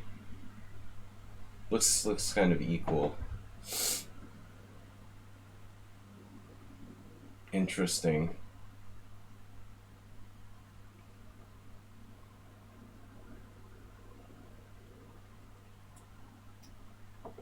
Okay, we hit d3. Actually, bishop g5 is an interesting move.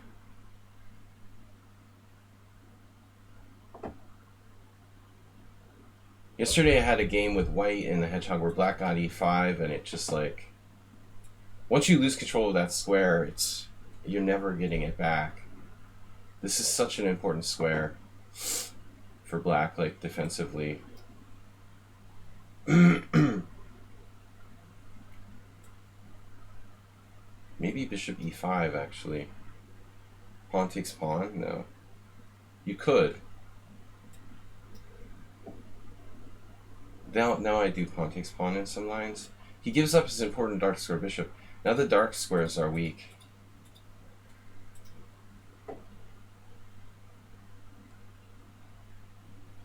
So black is slightly better now. Slightly.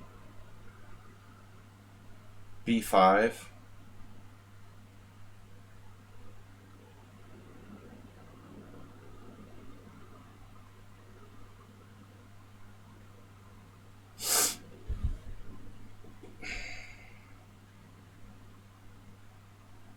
Still white remains kind of solid position.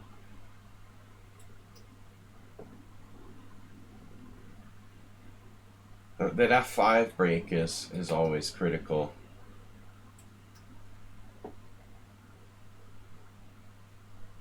Maybe b5 at this point. Now we were hoping for some kind of like better endgame. Ops colored bishops where I'm better. But I don't know about this bishop. Ultimately it might even be better on c8 and on e6 where it plays a more active role.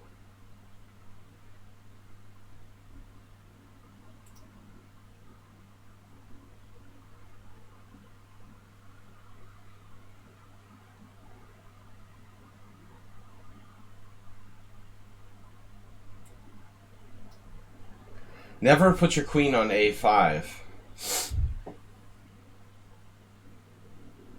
You heard it here first. Never play queen a5. It's always a bad move. It's almost always a bad idea. My queen out of play here, away from the center, abandoning what was a flexible multi-way square.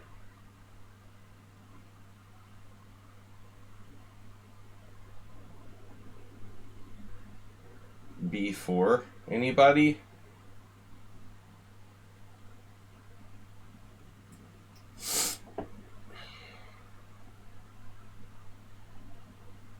And we go in the ops color bishop land, or he goes back to e2.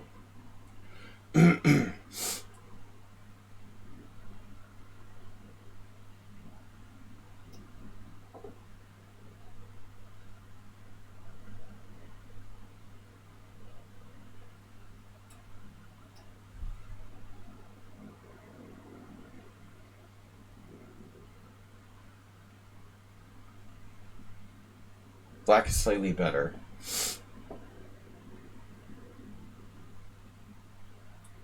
Maybe this. A5.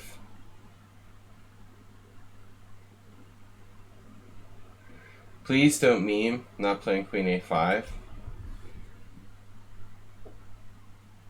Why are you concerned?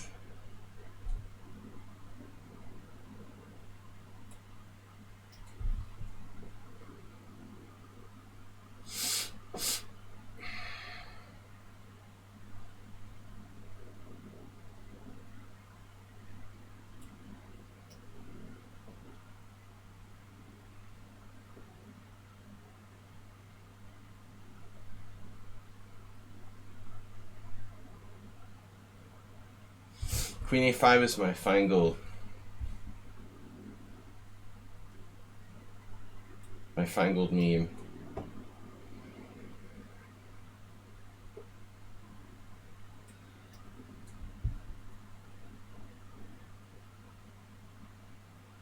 Exactly. You don't want to be reminded of fine gold? I can eat a sub on the stream. If that makes you feel better.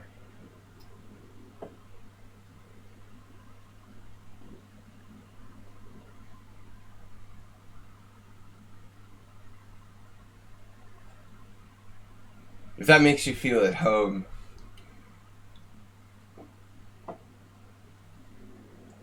Man.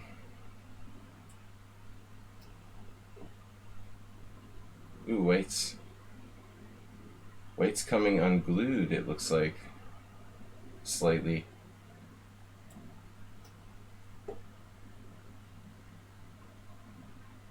Not all bishops are created equal. Some bishops are more equal than others. That's what George Orwell said anyway.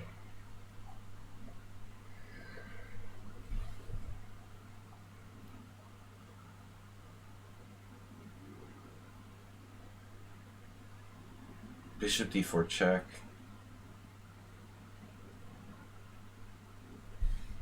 What do you want to do? Oh, just rook h3. Is that going to cut it? Is that enough? It looks good.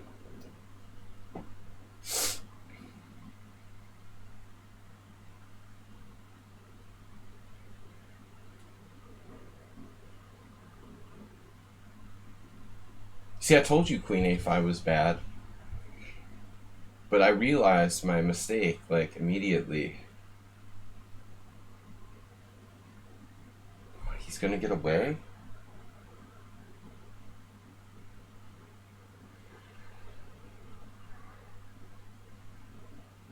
No.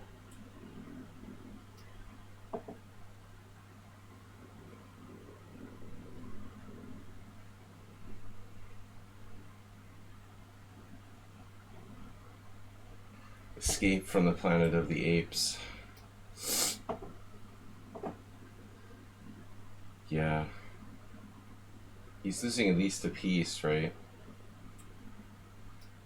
I knew there was a job for this rook. Ooh, this is ugly. This is ugly.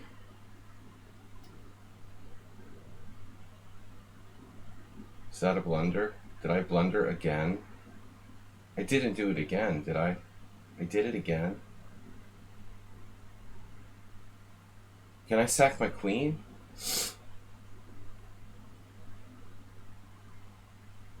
Rook takes. Rook b1. I did it again. I don't believe it. How about bishop e3? He has a check. It's another, like, defensive genius. It's like every one of my opponents, they do the same thing. They have some miracle defense. Now I have to win the game all over again.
That's not a good choice. All right.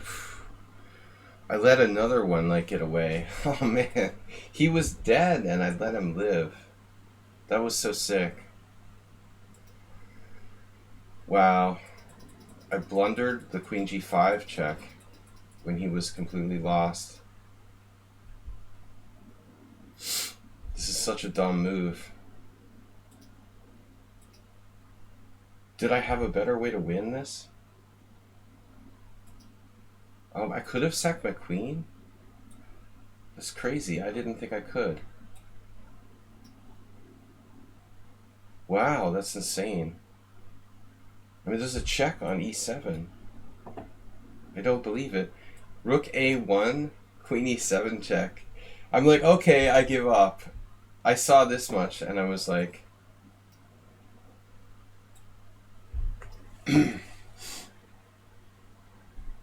It's made on a2. I just thought, oh, okay, well, it's at least perpetual check. I can't do this. But he doesn't have perpetual. After queen f8, I have bishop g7. Oh, man. I thought I let him off the hook. FWM. Fum. Thanks for joining us. Do mids.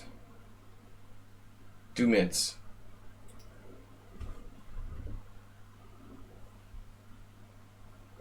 Thanks for joining us, everyone. Don't play queen a5.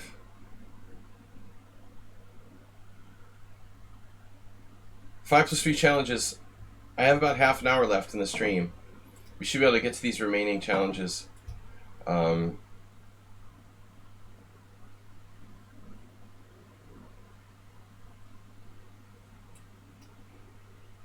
Enjoyed seeing someone else get into a checkmate fight. A checkmate fight.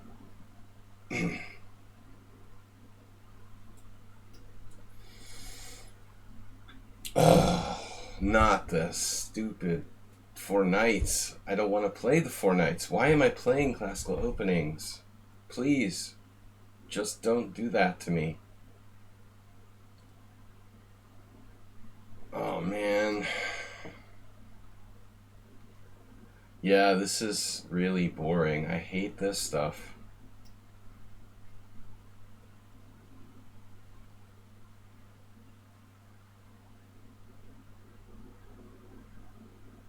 So what is it, like the canal variation after d6, bishop g5, h6, takes, 95? Is that back to... We're back to 500 master games of chess, I think, in that line.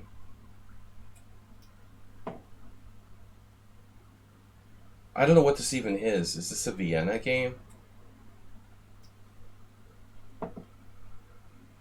Man, it's brutal.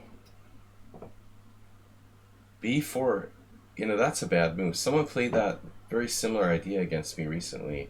I don't like b4. I don't understand what that's about. Not the greatest.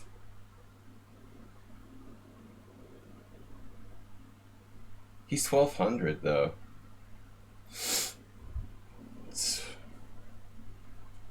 Yeah, my problem with this position is I don't really know what to do.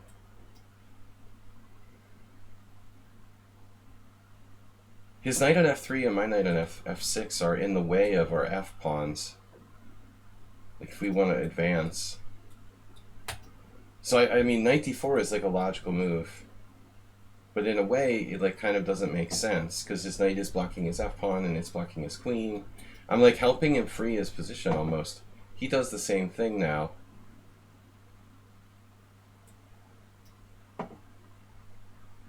You know, the opposite of what I'm talking about. So I feel like that helps me. I had some very similar games recently. One guy even like checkmated me with his bishop on b1. I blundered and his bishop got me from b1.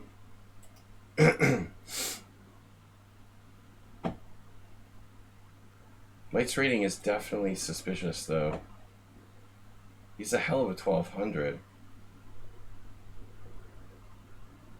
He must make tactical mistakes, because strategically he's not bad.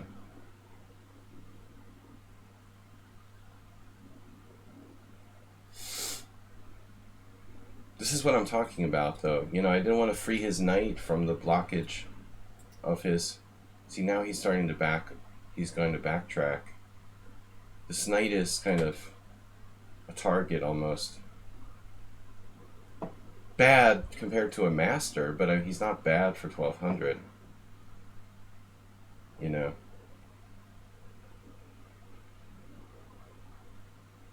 It's all relative. I'm bad.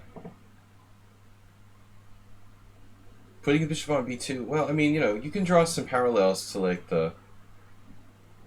You could say he's playing it like a Archangel's Roy Lopez or something.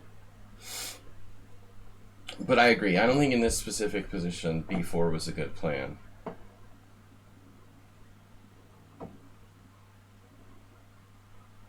We need to free ourselves from a tyranny of ratings. (97) I mean, there is a chance his bishop could break through on this diagonal. See, he blunders tactically, trapping his bishop. That's why he's 1200. Strategically, he's more like 1600.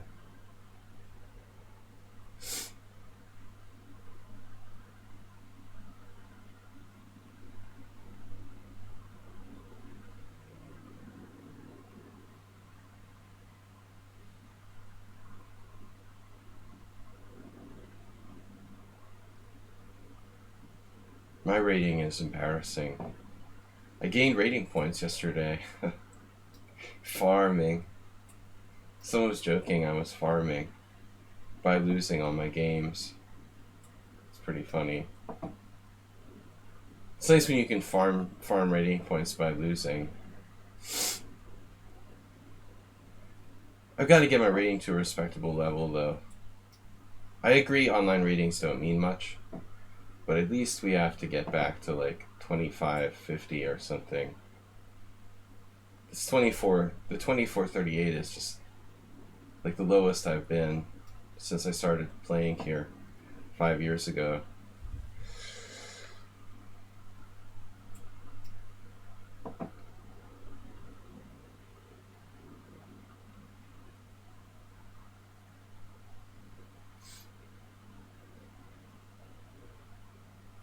We're getting down close to my over the board rating now.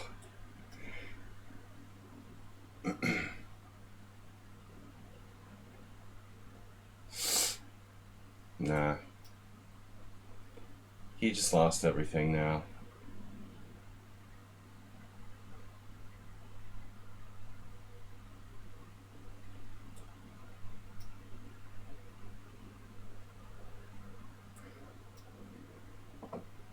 I mean, it's nice that my bishop is shut down.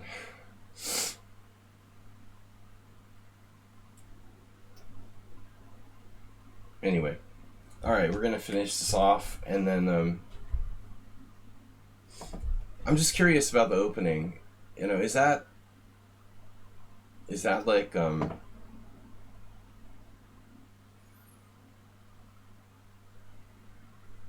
it's a very standard variation, right? What happened in this game. I hate when they play the... I missed mate in 1, sorry. Mate in 1 would be better, but I don't expect people to like blunder mate in 1s against me. I just don't even look for it for mate in 1 anymore. Where's the opening, right? This is like gross. Who plays this for white? I missed knight a5.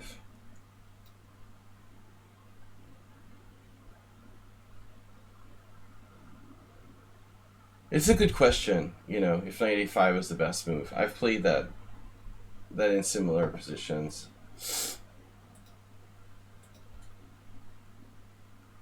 I'm playing like Zoran Runich, who's a GM.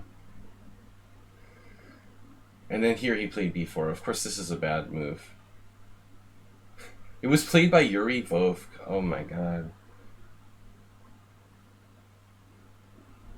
There you go. So now Darren Rudin has to like eat his words. I can't believe that Vov played this either. It doesn't seem great. I think it's weird. That's pretty funny, man. 2600 played b4. I agree. I mean, it's just kind of a weird. It doesn't really seem appropriate.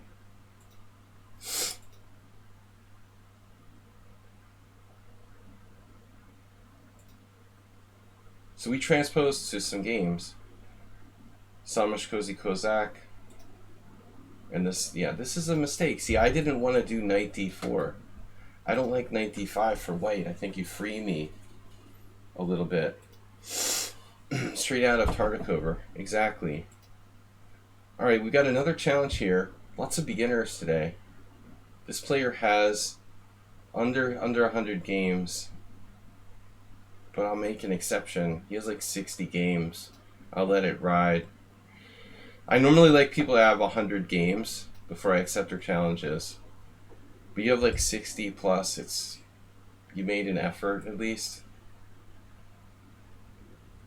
In defense, I hate facing that kind of boring Joko piano though. That's just brutal.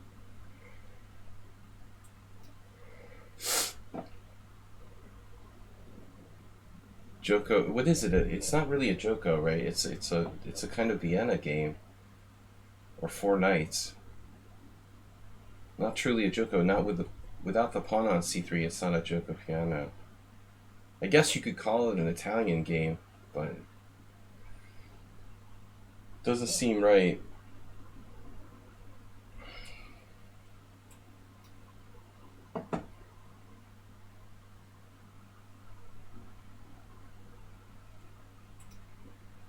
This is my preferred setup against the Owen defense with queen on e2.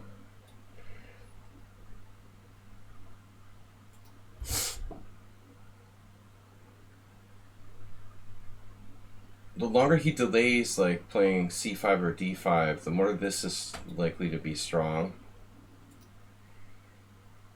I could try to blast him with like e5. It's kind of like a prophylaxis against knight g5. But I don't really trust what black's doing here. I don't think that it's correct. And I wouldn't recommend it in general. Some sort of semi-coffee house setup. What should I do though? e5, queen e4. That doesn't really work.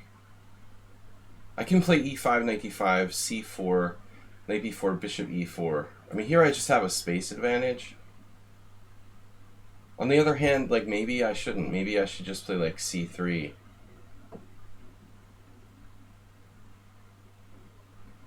But I don't think the black should play this. I think it's a bad opening, and you just shouldn't play it. Now a3, c4, or even c3.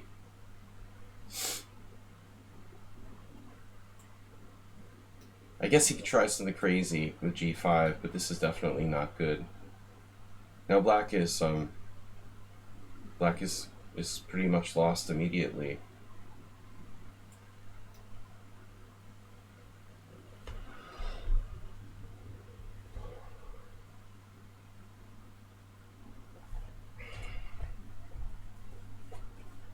Don't play this opening. If you play the Owen defense, you have to like play perfectly, and even then it's probably not good. It's just too much space, and there's no way that anybody under like master level should try to play the Owen defense. It's very difficult.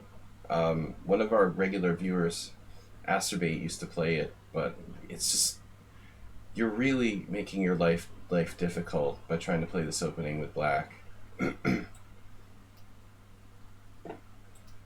Alright, that was quick. We've got chess rocks.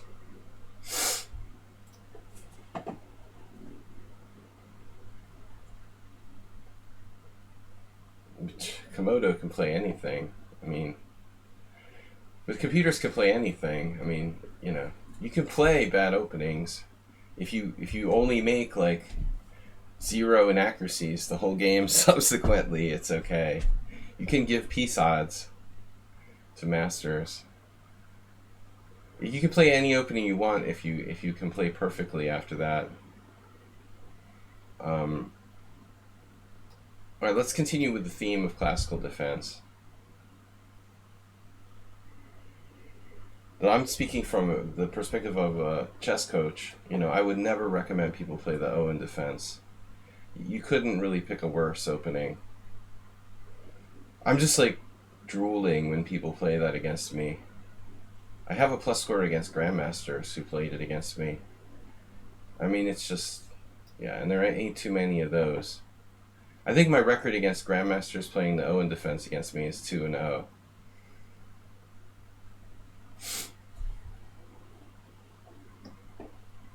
And I mean, I'm talking about like over the board chess. It's just not a great opening.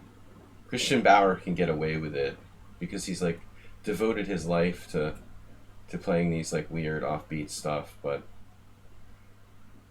not recommended. Here we go again. Why is this opening so popular? The exact same line from before. Yeah.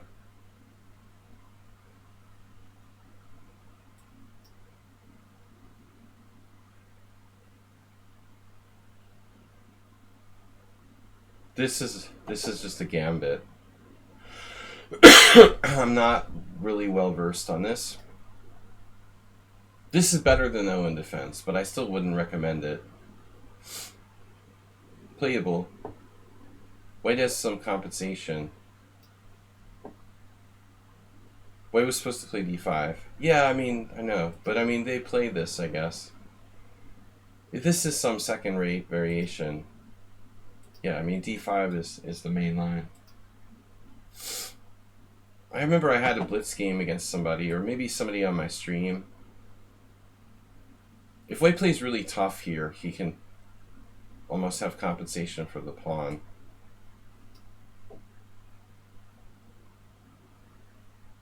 It's some compensation.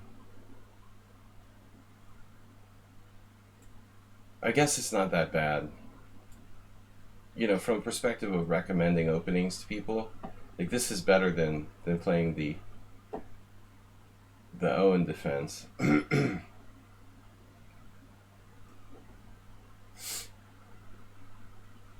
White has the bishop pair and has some slight compensation.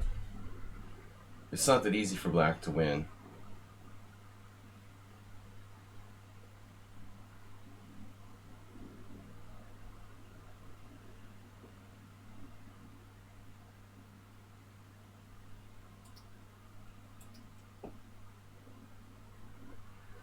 It's like playing the Petrov for black.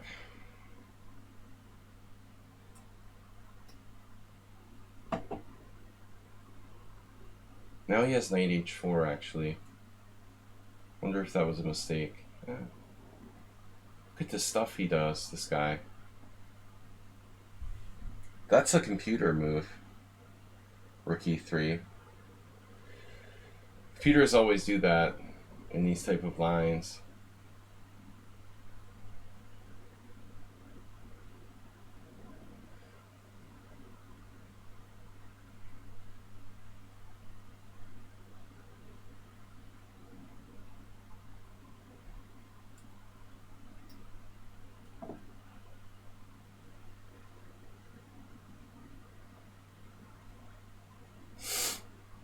No, I mean, I don't think this is that easy for black.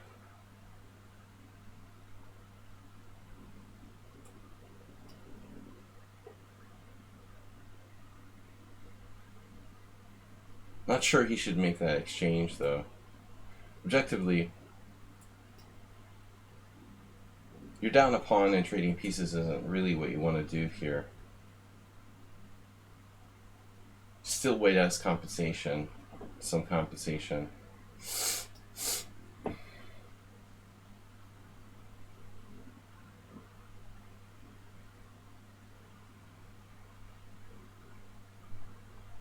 But he can triple on the open file.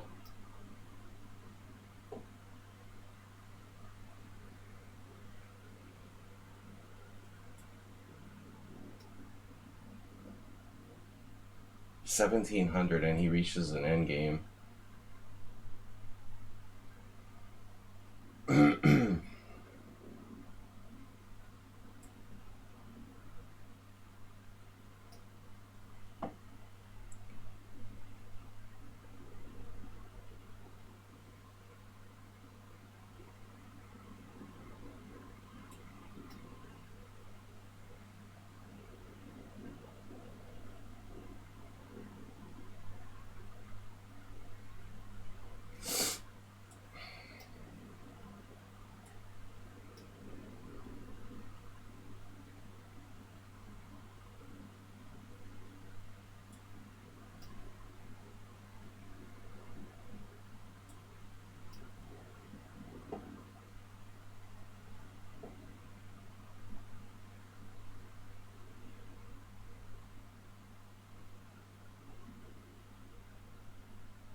Yeah, you don't want to be playing Magnus Carlsen here if you're white.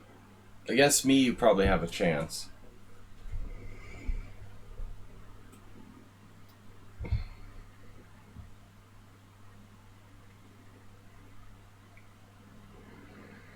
I had the pleasure of losing to Magnus in a queen ending. But that was 7 pawns against 7. The 6 against 7 doesn't look good.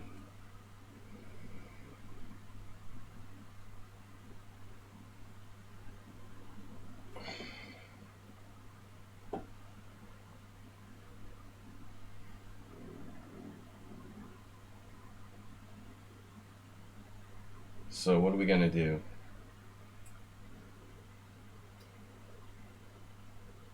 Target is targeting these pawns.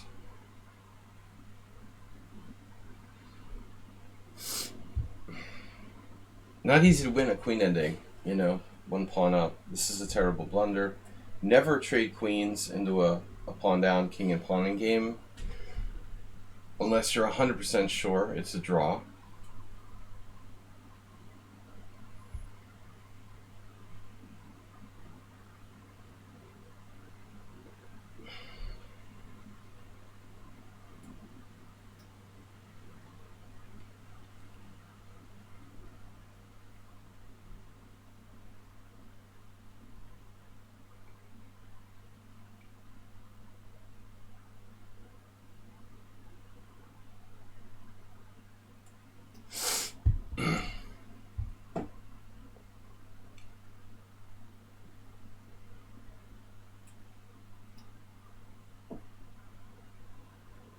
Placed his king on g5.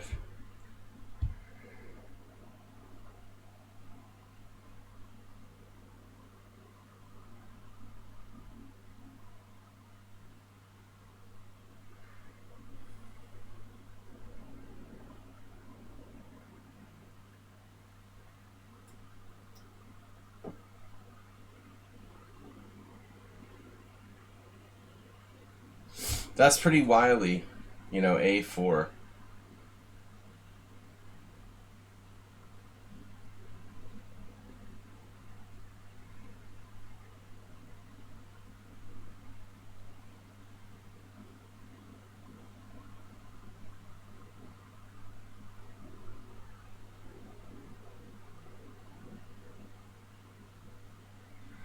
So if I take, you take, I play b5, you take, I play king e7.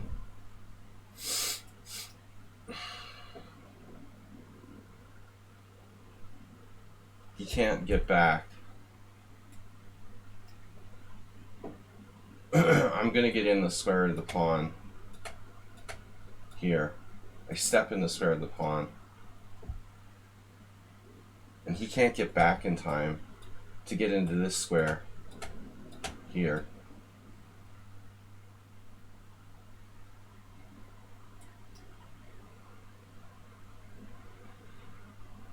I think I win by like 1 tempo.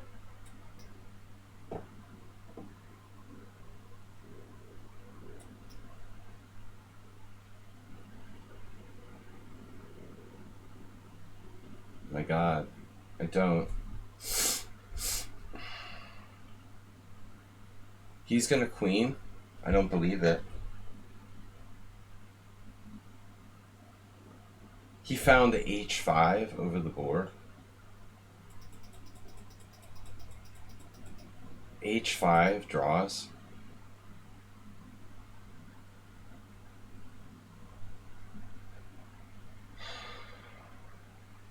Wow, that's insane. I can't believe it.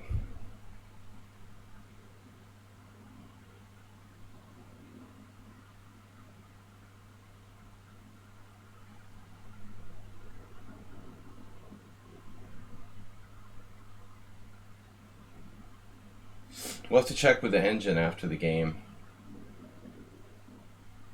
It's believable? Of course it is.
It's not really believable. Check this move out. What is that about? That's gotta be a mistake, right? It's made in one. That's believable.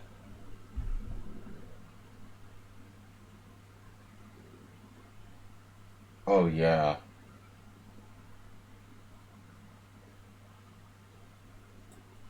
That's totally believable.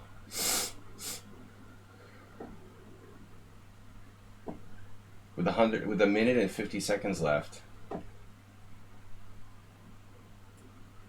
100 minutes.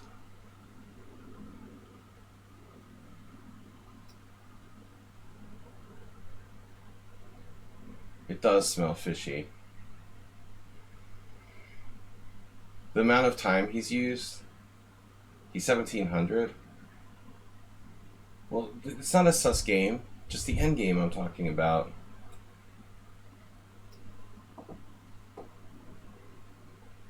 Playing a perfect king and pawn game with no time left is kind of sus when you're 1700, of course. Yeah, h5 was unbelievable. That's got to be engine number one move.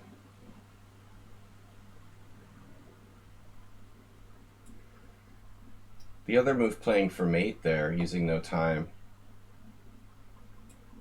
he might be lucky. That's the defense of every computer cheater in the world. Yeah, he might just pick out a single move. But he might be lucky, that's right. He was winning. But even in the final position. Dude, that's crazy. That's so crazy. So watch this. I'm completely winning and I just went to sleep, right? But in a critical position, you know, this is his only chance. A4. Even the engine isn't sure if it's a draw or a loss. I was completely winning. How do you know? Even the engine can't figure this out at depth 17. Yes, we know I was winning. I was up a pawn, but I let his king come to g5. Now a4 is the only move. That's a brilliancy. And pretty much anything would have won except for my move. And now he finds this h5. He has a 50% chance of finding the right move. You know, I don't think that it's, well, actually a 33% 0.3% chance of finding the right move here. I know I'm winning, man. I mean, we don't need somebody to say that, but this is unbelievable. After h5, white is better. You got to admit, like, most people in this position would play g3. g4 or h5, but anyway, this is an incredible position. Now, he doesn't play king takes h5, he plays this. I have to play b5, takes, king e7, only move, only move, only move, only move, only move, only move, only move, f7, only move, f8, only move, and now queen f7 check. It's a draw, apparently. But I blundered now. This is a blunder. It looks harmless enough. I played king d6. It looks natural. I want to stay active.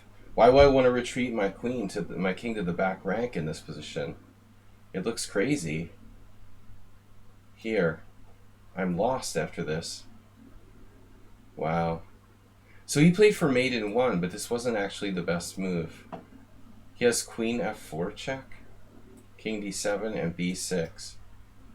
So he is really just lucky.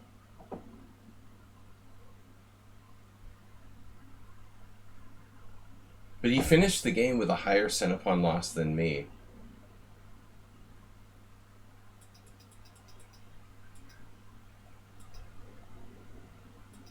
Which is pretty impressive.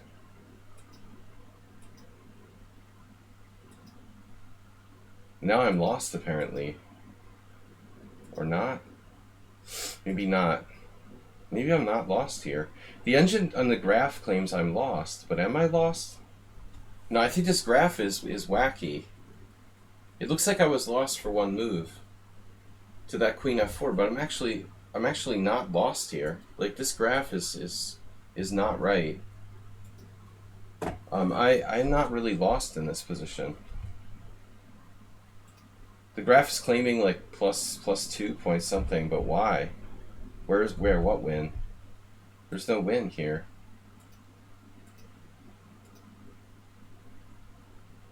I don't know what that evaluation is. It's like stupid. He doesn't have a win. He had one win in one moment. That position, when I play king d6, he has queen f4 check and some freaky win with b6, threatening queen c7 check and like b7 real fast. That was his only win that he had. That's crazy. How did I like almost lose a pawn up, king and pawn in game to a 1700? Alright, that player has no games. This player has no games. So I'll play Dr. Nickerstein one more time. I really shouldn't, I have to go, but alright. Oh, I got Doomid, sorry. Oh well. Last game, guys. Hey, I'm offended, I just wanted to draw. No, I guess you're not a cheater. But man, that's very lucky. I mean, h5, wow. I mean, I have to be wary, like a lot of people are cheating.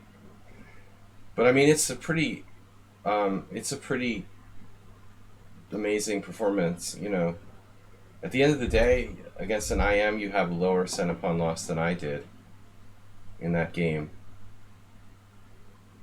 You know, I mean, if you could play like that on a regular basis, there's no way that you're 1700 in Blitz, man. I mean, that seems kind of crazy. And to know what you're doing in a king and pawn in game where most people just like collapse and fall apart. I gotta go, guys. I normally don't play more than one game with the same player. Only if it's like no one else. But I've gotta go. Sorry, Dr. Dodo Bird. Dr. Dodo, I have to go. This is just my hobby. This is not my job.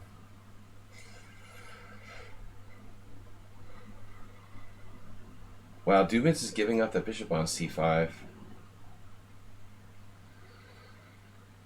I'll play you another time. Yeah, I meant to accept your challenge, but I clicked the wrong one. But I'm out of time. Actually, I didn't even have time for this game. The king and pawn game was really weird. I should have been winning easily. Clear pawn up. You see, that's the other thing that doesn't make sense to me, okay? Why do I think that that last opponent might be a cheater? Okay, I'll explain why. Here's why. Because why would someone who's good enough to play the king and pawn game and nearly beat me a pawn down trade into a lost king and pawn game in the first place? You know what I mean? I mean, that's like, it's inconceivable. You know, this inconsistency that I see with people's play, there's like no way, you know, like nobody in the world would like trade into that king and pawn game who was good enough to save it. You know what I mean? Like you don't trade into that king and pawn game if you're a good player. Period. End of story. You know, it doesn't make sense. That's why I'm suspicious of players. The level of inconsistency in their plays, it's unbelievable. You know, like how can someone explain that to me?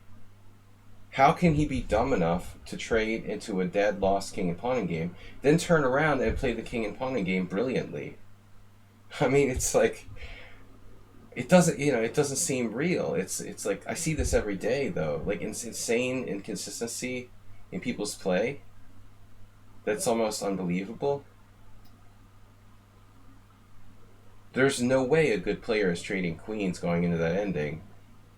Yet he gets there and he's playing like a genius, you know? It makes you suspicious.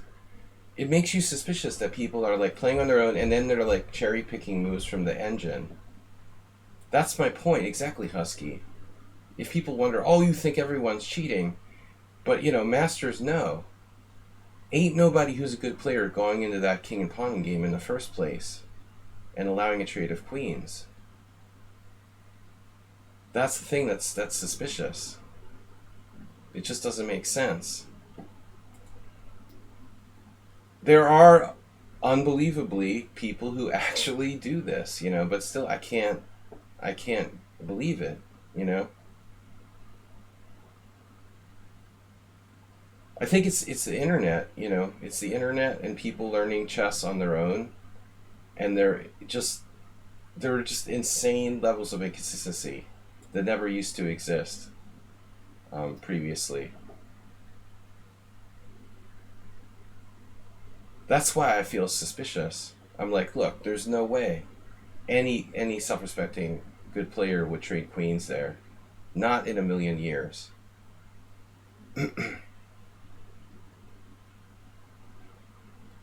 You just know that's a lost position, and you're not even gonna like try. You're gonna avoid trading queens. Anybody over 1800 knows to do that. But you know, I'm really surprised every day by just how insanely inconsistent people are. It's a new world, like this learning chess on the internet on your own by watching YouTube videos. This guy is playing really well too, in his own way. He's got amazing focus on e4. He really understands like how important that central square is. Dubin's blundered a piece, you know, so his weakness is tactics. Opened H-file, did a rook lift, and traded everything off for a lost endgame. Right, and that's not the kind of player you expect to play like a genius in a king and pawn game. You know what I mean? It makes perfect sense, of course. He sacked a pawn in the opening, trades everything on the open file, and then goes into a lost king and pawn game to turn around and play like a genius in thus king and pawn endgame. You see weirder stuff every day, man. The games that I play with people when I'm bored and I'm playing like unrated casual games, 10-0, I'll play people who they play like a master for 30 moves, and then they just make the most insane move. You can't believe it. Like, you're like, how did the same player play the first 30 moves of this game and then turn around and make these moves that you just, it's like you're shaking your head. You can't believe it, you know? The only thing that can explain it is learning chess online. Self-taught people with insanely inconsistent understanding. but usually self-taught players are notoriously bad, and especially in king and pawn endgames. So that's a very rare exception.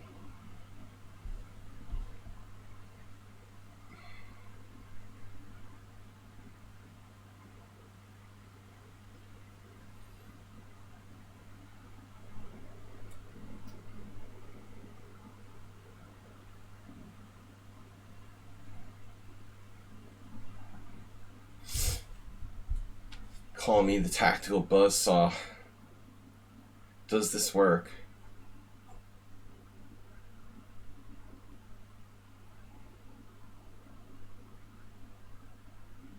Didn't take it.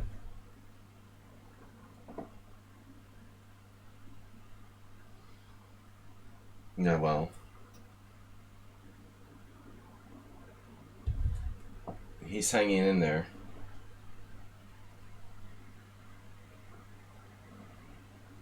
Build the wall. Knight d5. You can win the exchange. If you go here, you trap my rook on d6. That's my other saying. 99% of tactics don't work. So why even bother? Hoover. Herbert Hoover. So now what am I going to do? Yeah, I think this pawn is like invisible.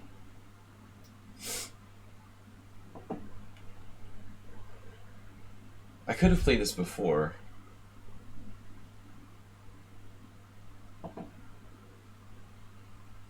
Guards g7. Incredible.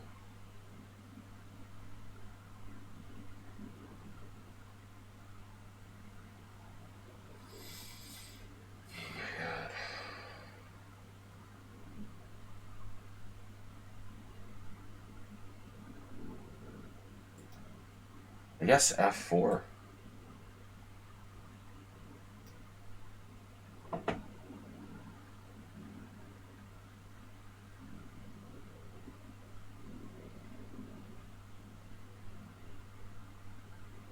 He's half my rating.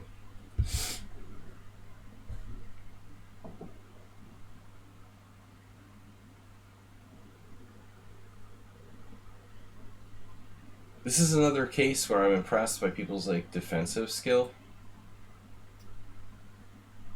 But it goes back to what I was saying earlier, like people who are used to getting bad positions, they develop really good defensive skills. I'm surprised how good the people are at hanging in there, like not getting mated.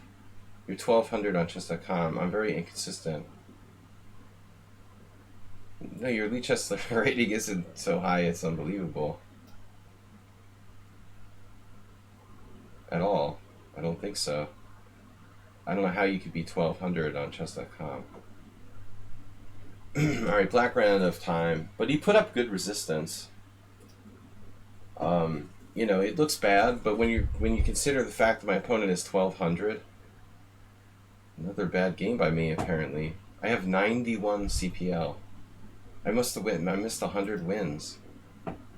Why? How? This is a double question mark blunder? What was I supposed to play? Bishop takes c6? So the computer thinks that this triple pawns is like game over. I mean, alright. Andrei Lilienthal. Andor Lilienthal from... they called him Andrei in Russia. It's like Lilienthal versus somebody at the Soviet Championship in 1928. I mean, yeah, man, this is good, but it's not it's not entirely obvious that I want to play like that against the 1200. Um, Man, computer was just brutal to us. It just hated me for not doing bishop takes c6. Well, black's better here. Oh, you have knight c2, right? Knight c2, rook b1. You have draw by rep. You can force a rep draw. No. Here, knight b4. And I'm just dropping a pawn? Wow. You have some crazy stuff here.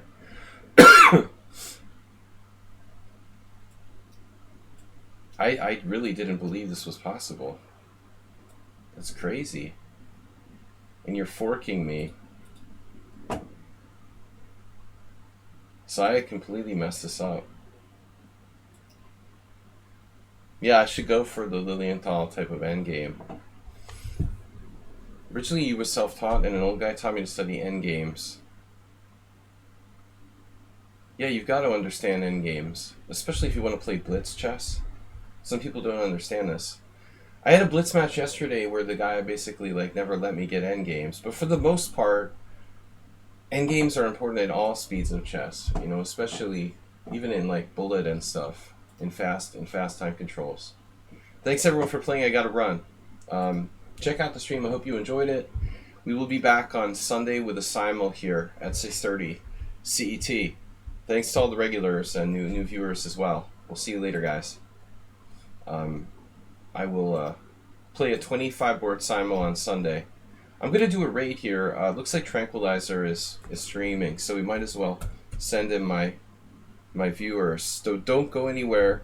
Stay tuned for some FIDE Grand Prix with GM Tranquilizer. Good friend of mine.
What's up, bro?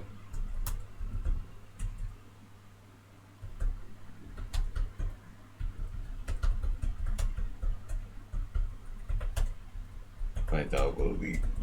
You're crushing my puzzle record. My double lead. Anyway.